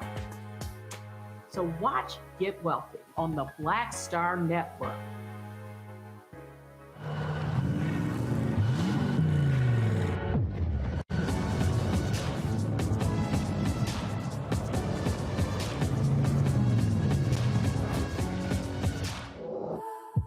Pull up a chair, take your seat. The Black Tape with me, Dr. Greg Carr, here on the Black Star Network. Every week, we'll take a deeper dive into the world we're living in. Join the conversation only on the Black Star Network. Hello, everyone. I'm Godfrey, and you're watching Roland Martin Unfiltered. And while he's doing Unfiltered, I'm practicing the wobble.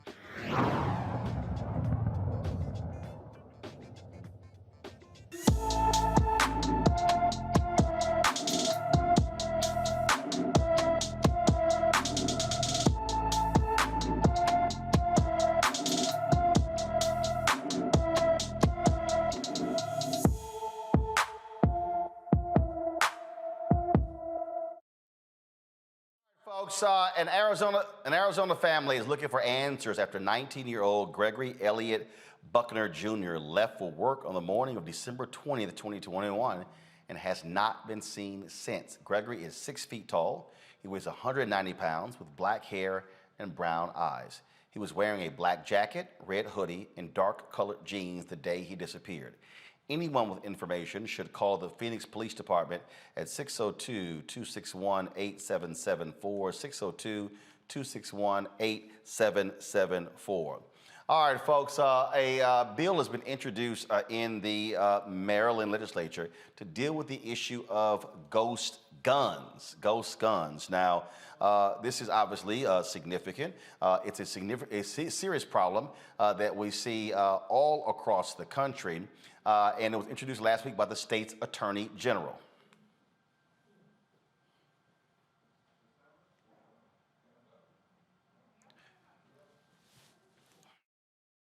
The bill would ban the sale, receipt, and transfer of unfinished parts to make ghost guns.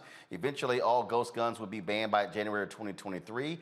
They are untraceable and do not have serial numbers. Prince George's County, Maryland, has seen an increase in gun crimes and the seizing of ghost guns. Joining us now is Aisha Braveboy, Prince George's County State's Attorney. Glad to have you back on the show. So, how huge of a problem are these ghost guns for you? In terms of in cases and things along those lines, what are we looking at? Oh, absolutely. Well, we have seen a huge rise in the use of ghost guns really over the past couple of years. Prior to 2020, we really didn't see a lot of these guns on our streets.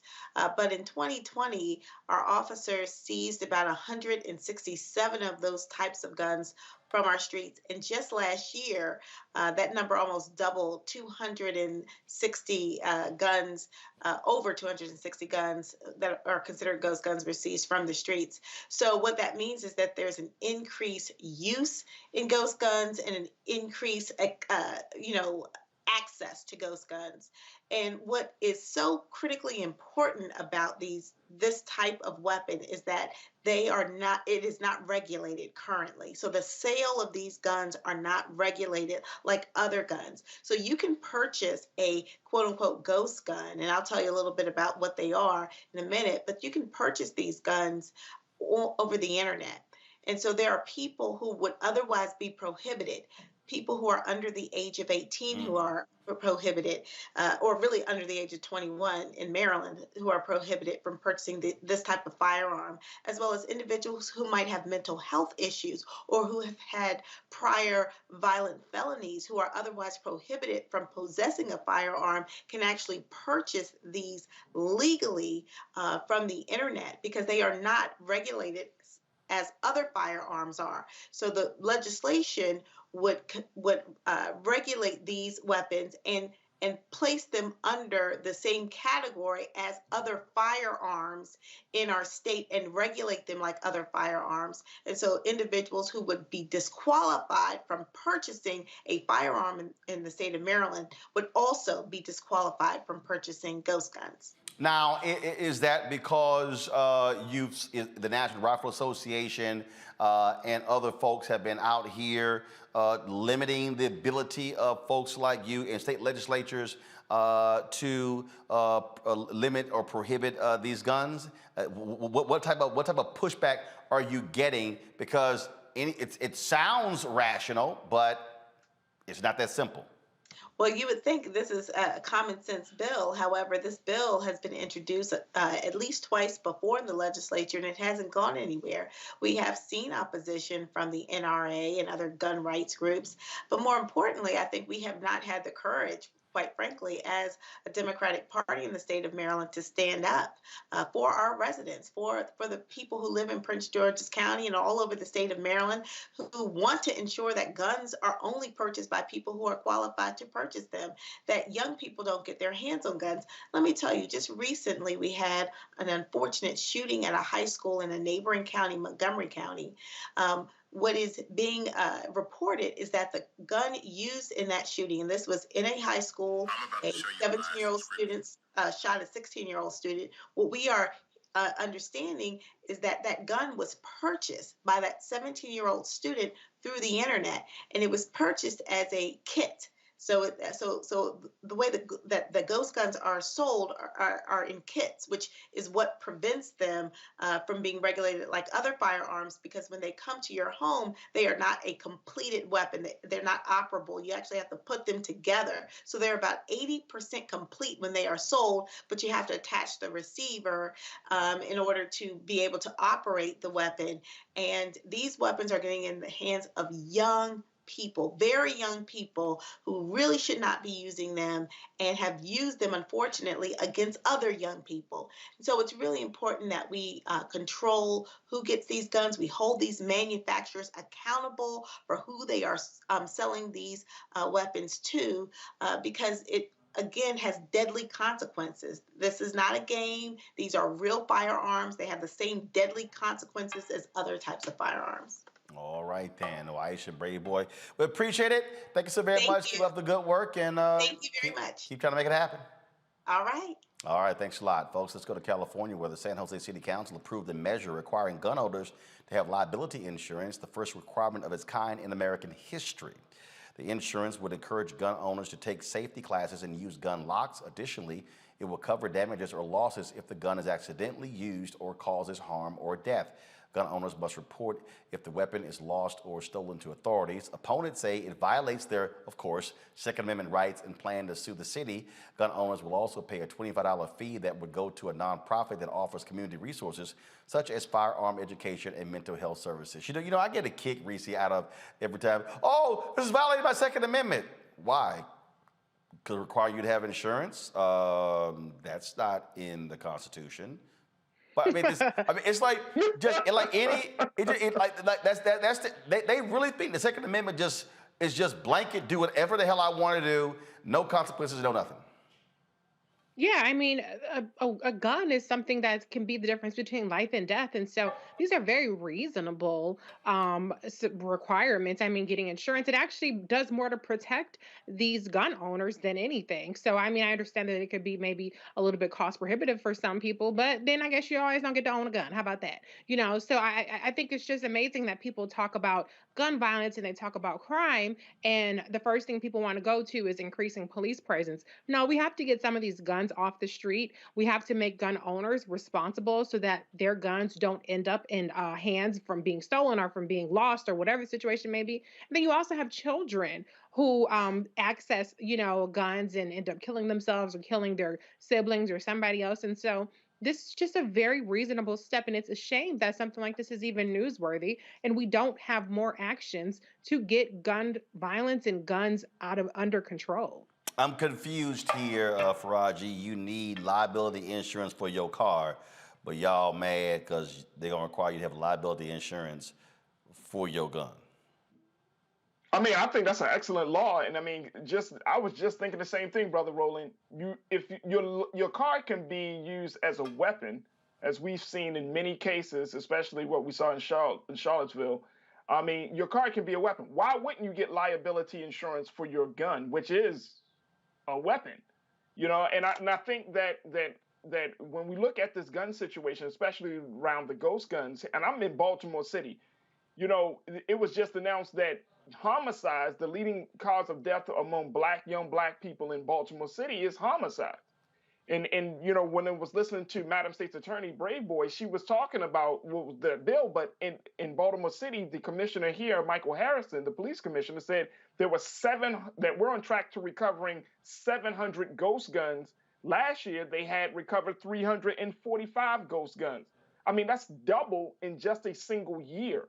So when we're talking about gun ownership, when we're talking about gun use, and when we're talking about the Second Amendment, I mean, there has to be something much different. There has to be a much different conversation. I mean, look, folks got to be responsible about gun ownership. If you're going to use a gun, be responsible with it, and you should go through every single hoop and fire to ensure that people who don't have guns will be protected, because guess what? It's the owners that's making the decision to go out into public spaces and shoot up places. It's the owner's mentality that puts us at risk. The gun is what it is. But then there's also the bigger thing. I mean, we can't just overlook the fact that America loves the culture of violence. We crave it. We're just so driven by violent behavior. So just as much as we talk about dealing with the guns issue, trying to take guns off the street, you got to change the culture of violence in this country. We got to stop looking at certain films. We got to stop. There are networks that are just all about violence. You know what? I don't, to be perfectly honest with you, I really don't think it's a question of, frankly, films or music. I just think at the end of the day, and I've said this, violence is in the DNA of America, Greg. I mean, this country, you're programmed. Oh, get a gun, get a gun, get a gun. You don't even have to watch a lot of violent shows. It's get a gun. Oh, you feel unsafe? Get a gun. Oh, solve your problem. Get a gun. And so what happens is, I've had people look at me like I was crazy when I said I've shot a gun one time in my life. At the FBI Citizens Academy, it was a machine gun. And I was like, this what y'all get all excited about? Like, really? Now, let me be very clear. Let me be perfect. Now, for people who understand, I grew up in a community in Houston where the portion of my street, there were black folks who owned their homes, there were older couples, but I can look right here, just probably 100 yards from our porch, where I saw the FBI, the DEA, and the Houston Police Department take down crack house. I've seen all of that. I've witnessed in my neighborhood. There are people who are living in places where there is significant violence. There is rampant violence. But what I'm talking about in this country, you can be living in a suburban community, and these folks act like you gotta have, these folks got more damn guns than I got pairs of golf shoes. And I got 20 pair of golf shoes, okay? And it is this whole, just this mentality of gun, gun, gun, gun, gun. That's what is so pervasive in America, Greg. It is in this country's DNA, violence.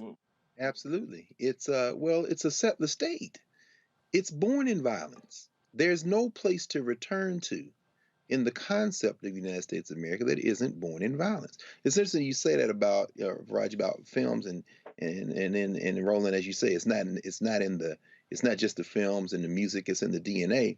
I was rereading an article on Michael Jordan from about 5 or 6 years ago, and it talked about how Jordan stays up all night watching Westerns. He and his father used to do that. And, Michael Jordan played basketball the same way they shoot at each other in Westerns. coming up for the Super Bowl, half those companies that are now supporting the white nationalists in terms of voter suppression will have ads at the Super Bowl, and ain't nobody gonna turn it off because they like the violence. The whole culture, as Faraji said, is violence, but it begins with settler violence. Now, how do we stop that? How do we reverse that trend? Well, we start local, go state, then federal. What we're seeing now, you just talked to State's Attorney Brave Boy, what we're seeing in San Jose, California, are examples of local and state. But what the White Nationalist Party has done to cement its coming minority rule, which is in service of corporate profit and all this kind of stuff, is that in playing the long game, they have figured out that while they might not be able to stop a San Jose ordinance that, by the way, has no punitive dimension to it, while they might not have the numbers in the Maryland legislature to stop an ordinance there, although please understand that I'd like to ask State Attorney Brave Boy, while we're focusing on the black areas, PG and as Friday said, Baltimore, I wonder how many of those online purchases are going into rural Maryland, into the homes of people preparing for the race war. But the line of last defense will be the courts. Now, what's happening in California is that while San Jose passed this, the state of California is still sufficiently people at the legislative area level and with the governor to perhaps look over at Texas, as Gavin Newsom has said, and say, well, if the Supreme Court is going to let these white nationalists in Texas basically turn everybody in Texas into a deputy policing a woman's womb, I'm going to pass legislation in California to turn everybody in California into a deputy policing guns. Which means now you've triggered the federal issue, the Second Amendment that you bring, which brings it all back to the courts. There's no country called United States of America. There is a bunch of fighting going on and people trying to command power over other people through the courts, through the legislatures, and by the time we look up and try to do something about it, they may have already gamed this system in a way that will, quite frankly, make all of us go out and get guns. It is, again, where we are. Folks, I do want to get to this story here. A Georgia sheriff has concluded there was no evidence of foul play in the 2013 death of a Georgia teenager whose body was found inside a rolled-up gym mat at his high school. Lowndes County Sheriff Ashley Polk spent nearly a year reviewing the death of 17-year-old Kendrick Johnson after obtaining the Department of Justice's extensive file on the case. However, Johnson's family says they don't believe the report and they don't care how long it takes. They will keep fighting for justice. More and more each day, we have students reaching out to us, speaking to us. They are grown now. They are starting to talk.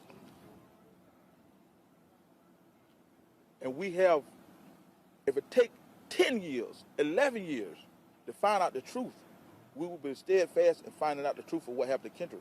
We will prove that this sheriff's department once again lied.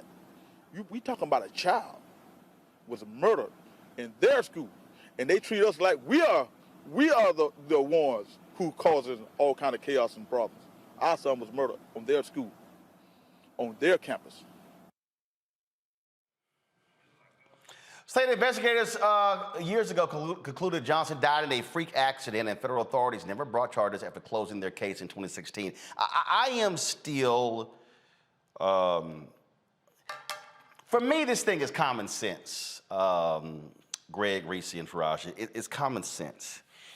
Because what they basically said is he had shoes at the bottom of this mat.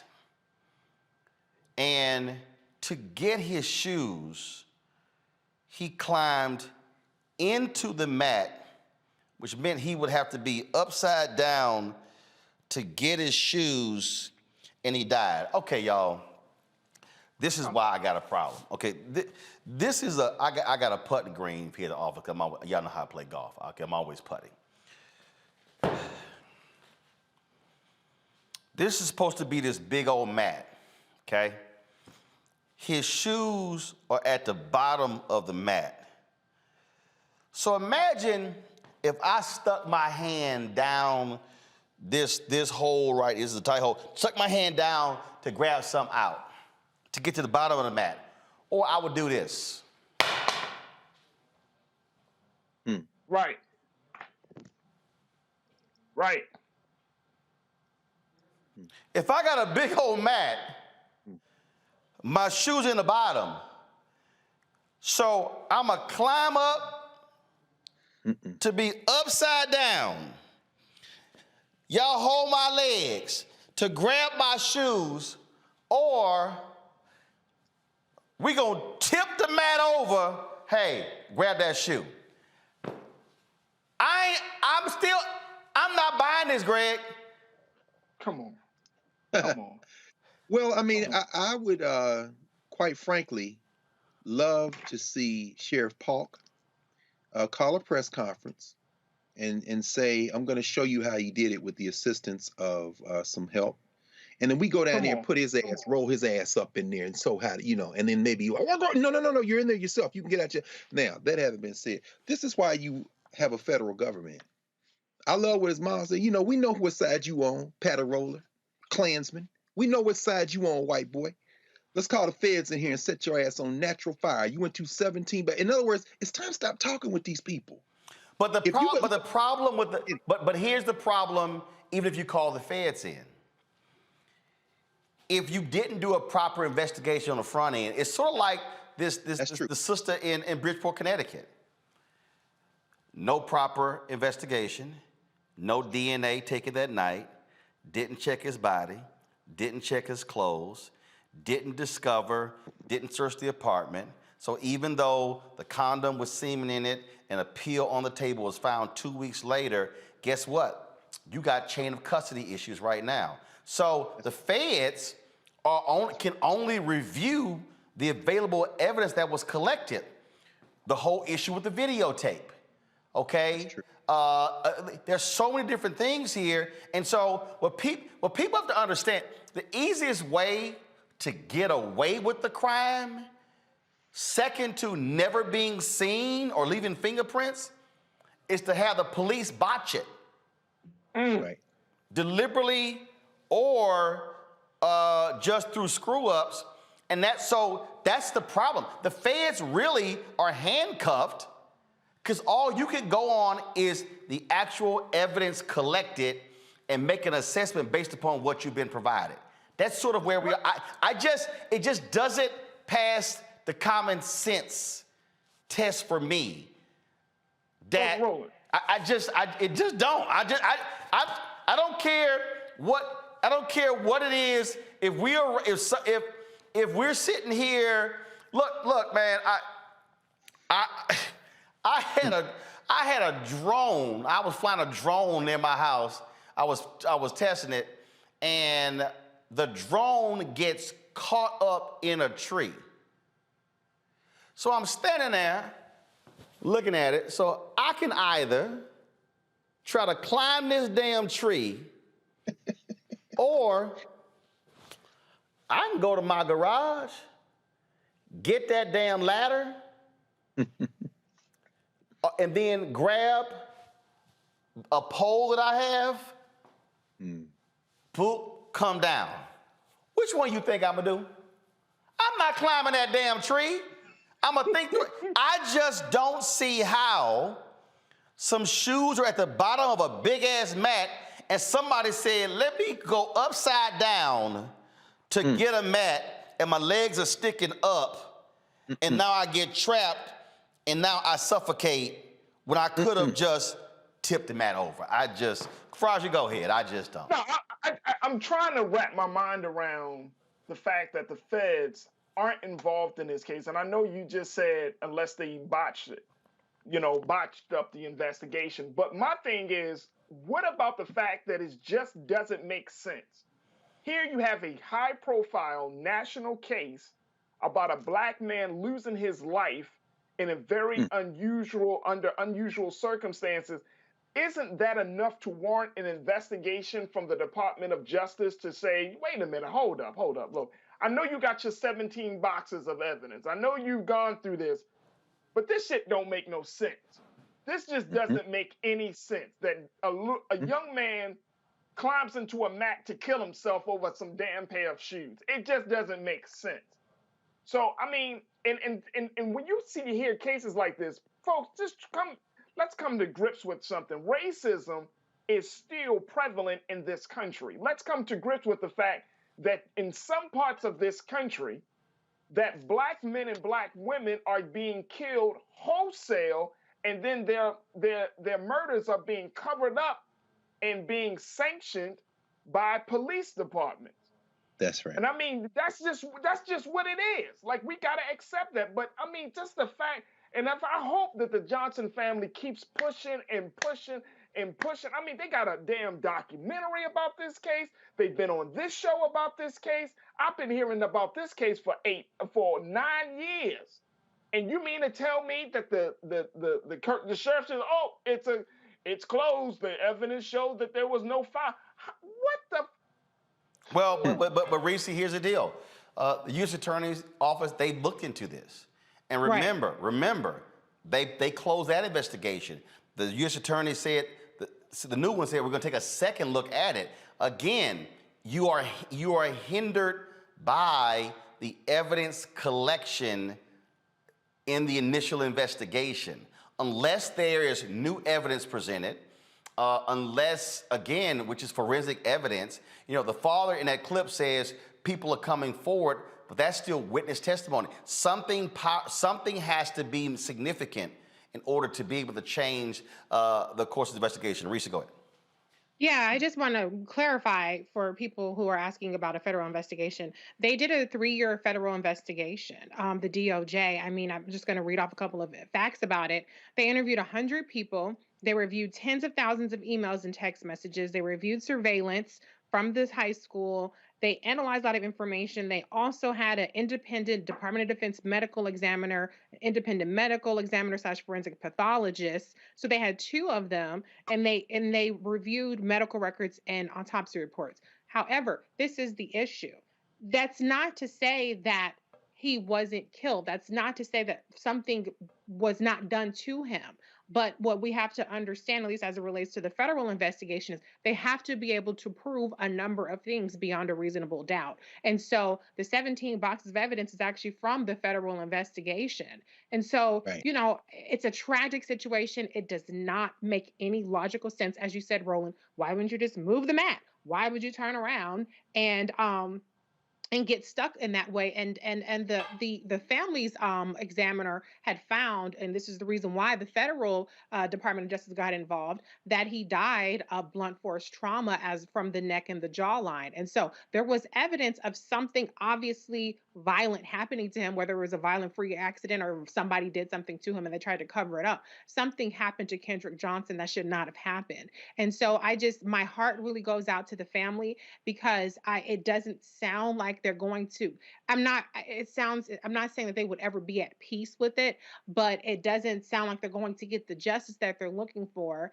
Not necessarily because, I mean, the sheriff's department, that's a different thing, but there are other recourses, which is the federal Department of Justice might not be able to give them what they're looking for, because the proof of who did what, when, and where is not there, unfortunately. And it breaks my heart to say that, because this family is really hurting, and Kendrick Johnson should be alive today, but that's the reality of the situation. Yep. So my heart just goes out to the family.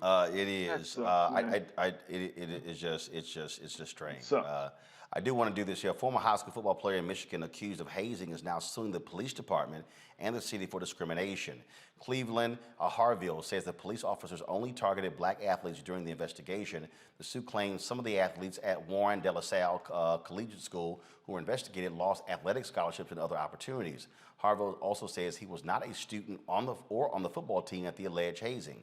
All charges have been dropped against the athletes in the hazing investigation. So we'll see what happens that. Folks, the mother of a high school basketball player in California posted this disturbing video of a racist high school student shouting offensive and racial slurs at her son on Friday. Watch. Once he stuck it up in there,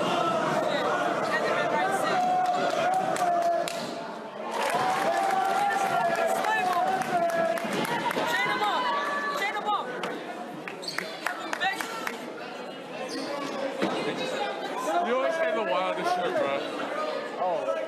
Chain him up. You let him off the chain. You let him out of his cage. He's a monkey.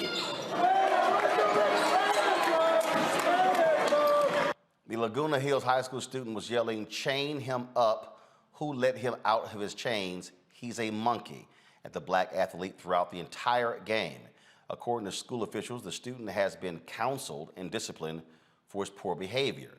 The incident took place in Orange County, which is only 2% black, and state officials say hate crimes are on the rise in the area. I'm trying to understand here, Reese, if he did this throughout the game, why didn't someone say remove his racist ass? Because people don't actually have a problem with racism. They have a problem with racism being called out more than they have a problem with the act of racial violence. And those words Come on, were Greasy. racial violence. And so it does not surprise me one bit that people was just like, oh, I don't know. And you're gonna have a lot of people that are gonna sit up there, and be like, oh, I didn't hear, or I didn't take it to be racial, whatever the fuck the case may be. So this is just what happens. And it's actually not a revelation at all. It's very typical and behavior to be expected. It's abhorrent and it's unconscionable, but it doesn't surprise me one bit that no action was taken when it should have been done immediately. I'm just saying, Faraji, if I'm sitting in those stands and that racist is saying that, the game is going to be paused. Oh yeah, I'm Ron Artesting his ass, right? You know what I'm saying? I'm running right up in the stands, like, yo, what you say? Like, I mean, we at some point, and this is the thing about us as black people, because we have undergone so many issues and challenges as black folks in this country, that I think to some degree, when we do hear this in modern day 2022, we are kind of numb to it. We haven't fully, the sting of saying the nigger, or from anybody, because we say it to ourselves. So our brains, and Dr. Carr, correct me if I'm wrong, but our brains don't pick up the inflection or the A at the end of it. We just, that's just somebody talking, or I don't want to say nothing. Like, we are being conditioned to lose our humanity in the midst of savagery. And that's the part about it. Like, if somebody calls you nigger, or somebody calls you a monkey, that shouldn't be like, oh, that's just talk. You got to confront it. We all got to confront it in such a strong way to send the message. Man, who do you think you're talking to?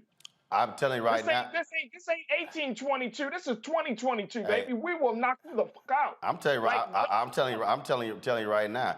I would have Greg, I would have went and sat right next to his ass. Say something. No question. Say something. No question. Say it one more time and see what happens. Say it one more time. See, wait. He's not gonna be. He ain't gonna be saying the whole game. Say it right. Greg, final comment. No, you're right. I mean, but and Faraj, you really owned to something, brother. The biggest fight I ever saw at a sporting event, Tennessee State football game, and the alphas were sitting. No, it wasn't the alphas. The Kappas were sitting in front of the Sigmas, and the the Kappas started singing "Green Acres is the place to be," and then you just saw this wall of blue because the Sigmas like, "Are we country now?" And they started brawling. Amos Wilson used to say the reason that black people fight black people is because we have been socialized not to fight white people. Do you know when they would have stopped calling that young brother a name in the OC if he was playing for their team? Yep. See, what we don't seem to understand is that, like you said, Faraji, the so-called malice in the palace. When Ron Artest is laying on that bench, on that scores table, trying to calm himself down, and then white boys so comfortable because they've been trained in this country that when there are no humans involved, you can roll us up in mats and kill us, and they'll let you go. They can shoot you in your bed, and your boyfriend shoot a gun at them. They charge him. They can put their knee on your neck, whatever. Ain't nobody going to jail. You put one white boy in jail, the rest of them they're going to let go in a couple of weeks. Well, then you can throw a cup of beer down and hit him. But here's the problem. New York came out, and he went up in them stands, and then Steven Jackson's like, well, F that, I'm going with my boy. And they beat that ass. Now, what's the equivalent of beating that ass? Roland gonna sit there and say, now say something. He ain't gonna say nothing. But guess what? Everybody gonna watch the damn Super Bowl. You wanna know why them corporations are not going to stop funding the white nationalists? Because you ain't gonna make them stop. You gonna watch, and they gonna pet you in the head. They gonna scream for their nigga on their team, and if he switch team, they gonna come against him. Go ask my man in Philadelphia about that when he decided that he was gonna come back from a broken leg and damn near won a Super Bowl. And when they got mad at Terrell Owens, the N-word came out. Go ask Dickie Allen about that, the Philadelphia Phillies. Go ask Barry Bonds about that, San Francisco Giants. Go ask Dave Parker about that when they threw batteries at him in Pittsburgh. He was on their team. Ain't none of them in the Hall of Fame, and they ain't got a damn thing to do about performance-enhancing drugs. It's got to, if you're N-word, we don't tolerate racism. But once you switch teams, you are an N. Guess what? Because we all niggas. And in the words of Samuel L. Jackson in School Days, y'all niggas, and you gonna be niggas forever. Well, oh my goodness. I damn sure not, but say it, try it and see what's gonna happen. Just try to see what's gonna happen. I'm just saying. I will say this here. I will say this here. You know, we all have our chants. We all have our slogans. We were on the Tom Joyner cruise, and normally I would go play golf when they had a beach party, because I don't give a damn about no beach party. Okay, it's staying on the golf course. But one of those stops, I think it was like after hurricane, course was shut down. So I was like, damn, I gotta go to the beach party. So at the end, so I didn't realize at the end of the beach party they had this ritual, or they had this annual deal where the Omegas were staying in the middle of at the end of the beach. They play Atomic Dog. They be in a circle and they be chanting, barking, or whatever they would do. So Oscar Joyner was on a microphone and he was leading a chant, and so I was like, well, damn this. I went on stage, and when Will Packer, my frat, was on stage as well, so he leading a chant, so I started chanting my damn self. And so they chanting, I'm chanting, and so then he going down, and they take a picture. And so we going back, and now y'all, it's about 100 of them, and this me and Will. And I'm chanting, Will laughing, so it's 1 against 100, which is really unfair for the Omegas. 1 against 100. That's really unfair for them. So we sitting here going at it. We sitting there chanting, and so I yell 06, then the Omegas yell suck. I was like, oh. Then I came back with, we party all night, we stay up late, but most of all, alphas graduate. Graduate. Nobody responded. And I went, is 100 of y'all? Y'all ain't got no comeback? Oh. Y'all, shut them down. Now, mind you, we all laughing. This is what we do. So let me tell y'all what happened. This is a true story. Man, we come back from the cruise. Man, I'm taking a nap. My phone ring. Tom Joyner called me. Tom, mad. Hot. I'm watching the video. This is wrong. This is wrong. You know, my frat, y'all wrong. So y'all didn't understand. I got banned from the Tom Joyner cruise. What? I ain't never told this story publicly. Wait, I got banned from the Tom Joyner cruise. Now, y'all, I'm on the show. Right. I'm on the show 4 days a week. I got banned from the cruise because I messed up they Lil Omega moment. I started laughing. I was like, Tom, you serious? I was like, you serious? You that hurt? Because I cracked on your frat brothers. I was like, yeah, all right. Come on. I wasn't fazed. I mean, it wasn't like I was getting paid to be on it. But it was like, yeah, and so the reason I got back on the cruise, because the sponsors had requested me to come back on, because they were like, because in fact, the next year, my man Ali Sadiq out of Houston was on stage, and he was like, something different about the cruise this year. What is it? Where's Roland? They went to him like, say, man, can you stop bringing that up? He was like, what? I'm just saying, something different. The energy is different. Roland ain't here. Yo, that's what happened. So I get it. Some of these frats get a little sensitive with their whole deal. And so I get it. I'm just saying, graduate. All right, y'all. That's it for us. I appreciate it. Faraji, Reese, and Greg, y'all again next week. Of course, we got 4 shows launching next week on Black Star Network. No, Killer Music Cue up, of course, America's Wealth Coach, Deborah Owens. Her show launches. Roll it. I'm Deborah Owens, America's Wealth Coach, and my new show, Get Wealthy, focuses on the things that your financial advisor and bank isn't telling you, but you absolutely need to know. So watch Get Wealthy on the Black Star Network.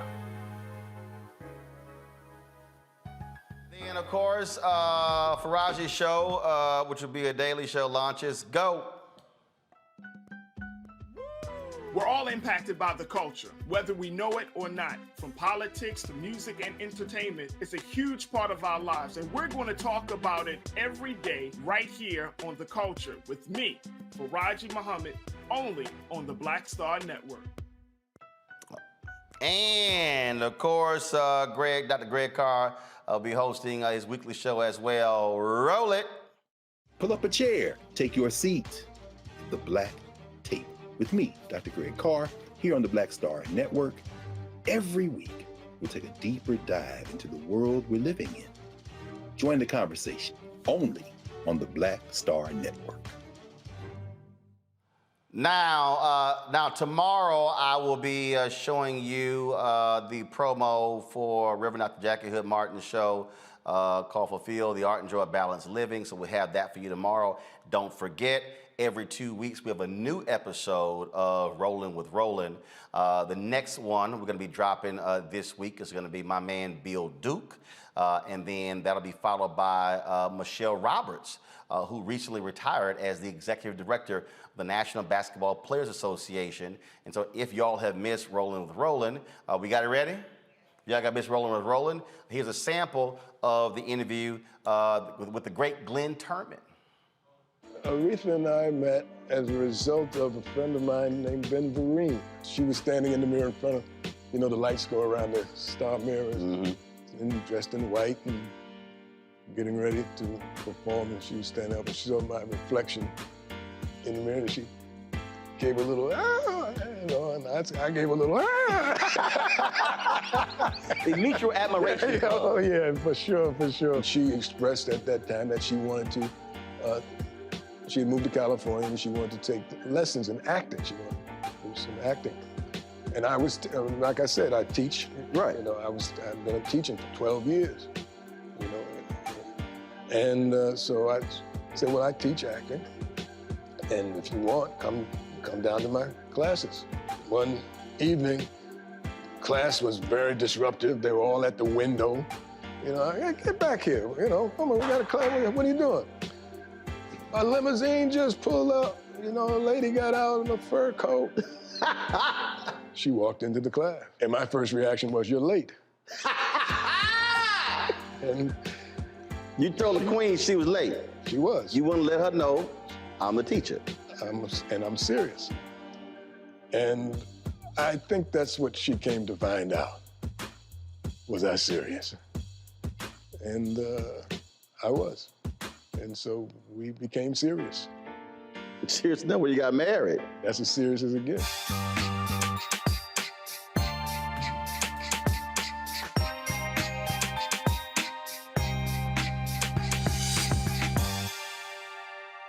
So I hope y'all understand. We ain't been playing around when it comes to look of the shows, quality of the shows, all that good stuff. What you got to say, Reese? What's up? Well, I want to know, what time do these shows come on? First of all, breathe. Do you have a time? Breathe.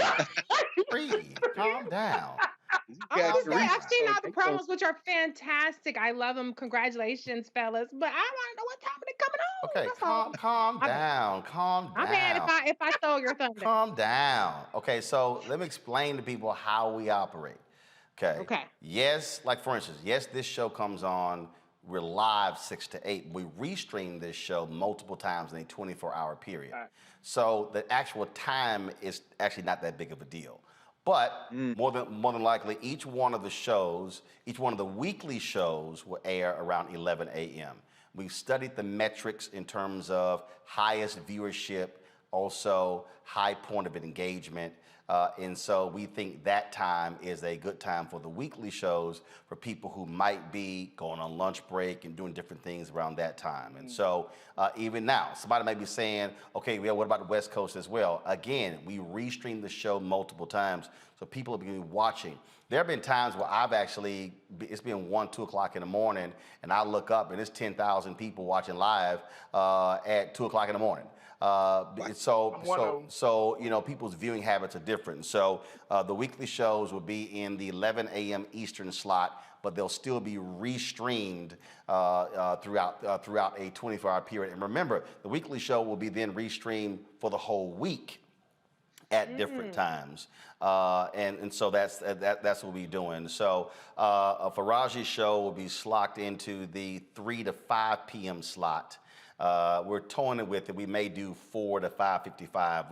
We're just still working that out in terms of when we do that. So so we're working through that. And so again, and then of course, eventually, once we have the 24-hour streaming network, you'll be able to simply turn the network on, and then it'll be streaming continuously straight up. So and then that way, so just like when you watch any other channel, people still be able to watch it on demand, but we'll be doing restreaming the show multiple occasions.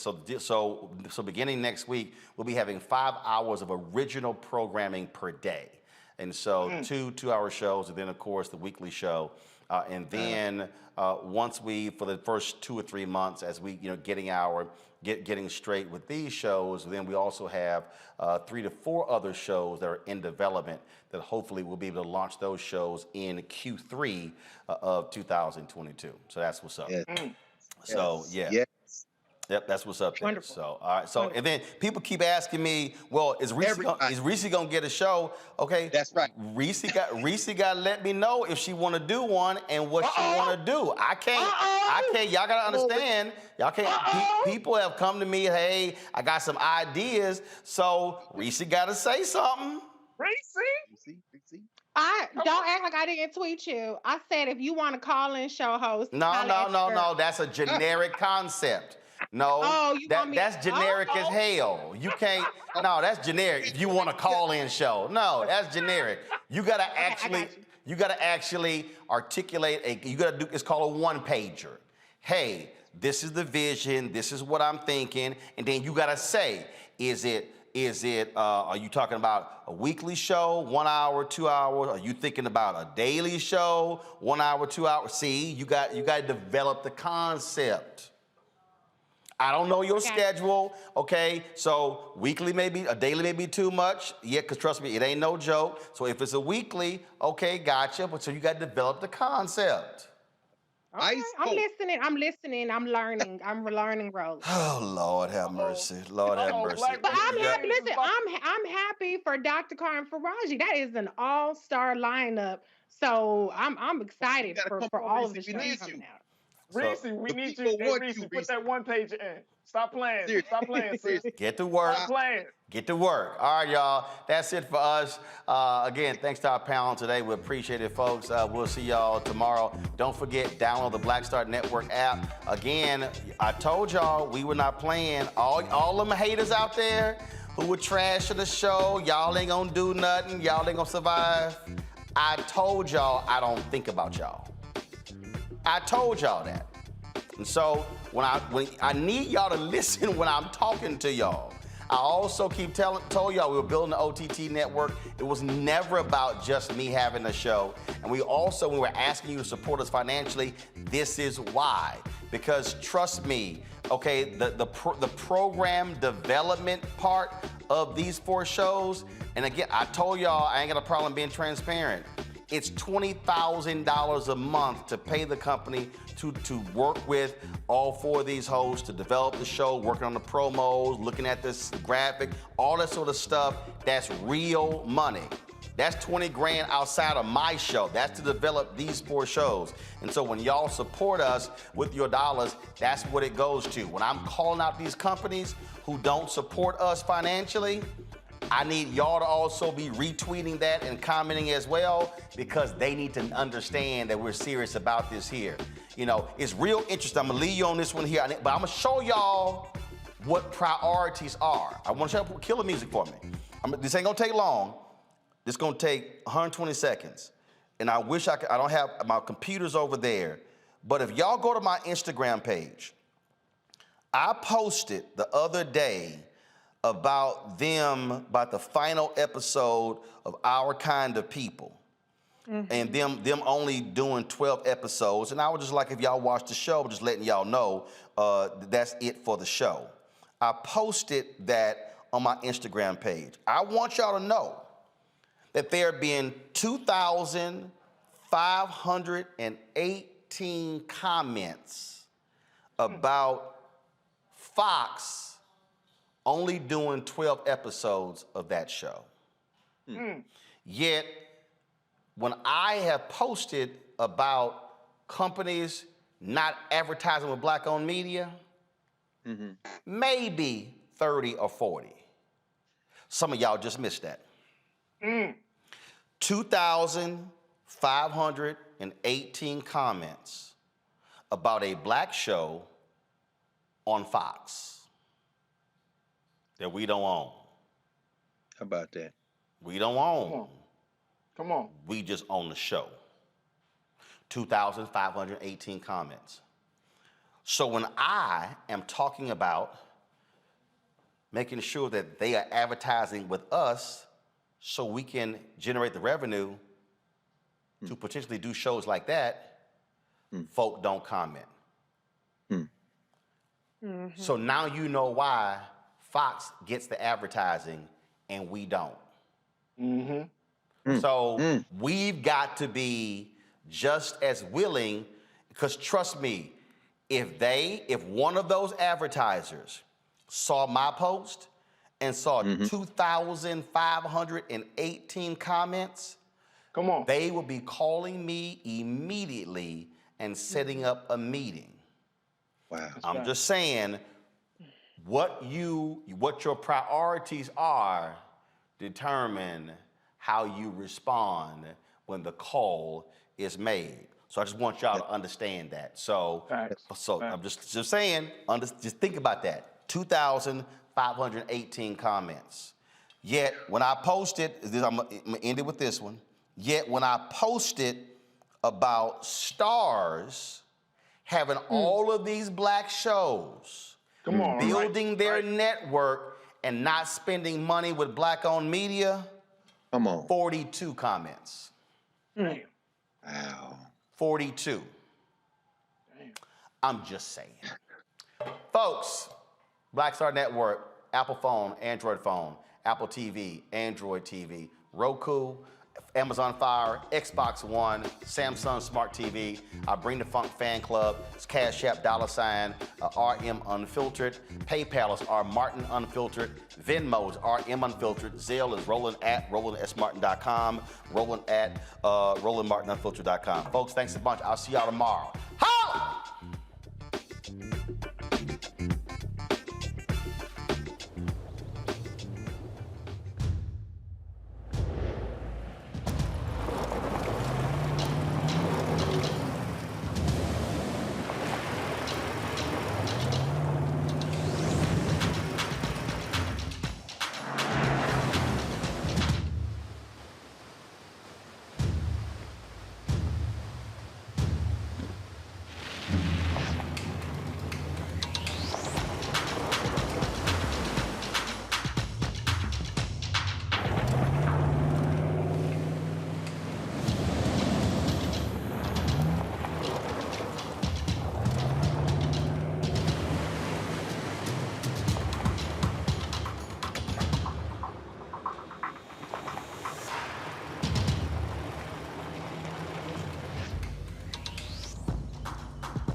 Thank you.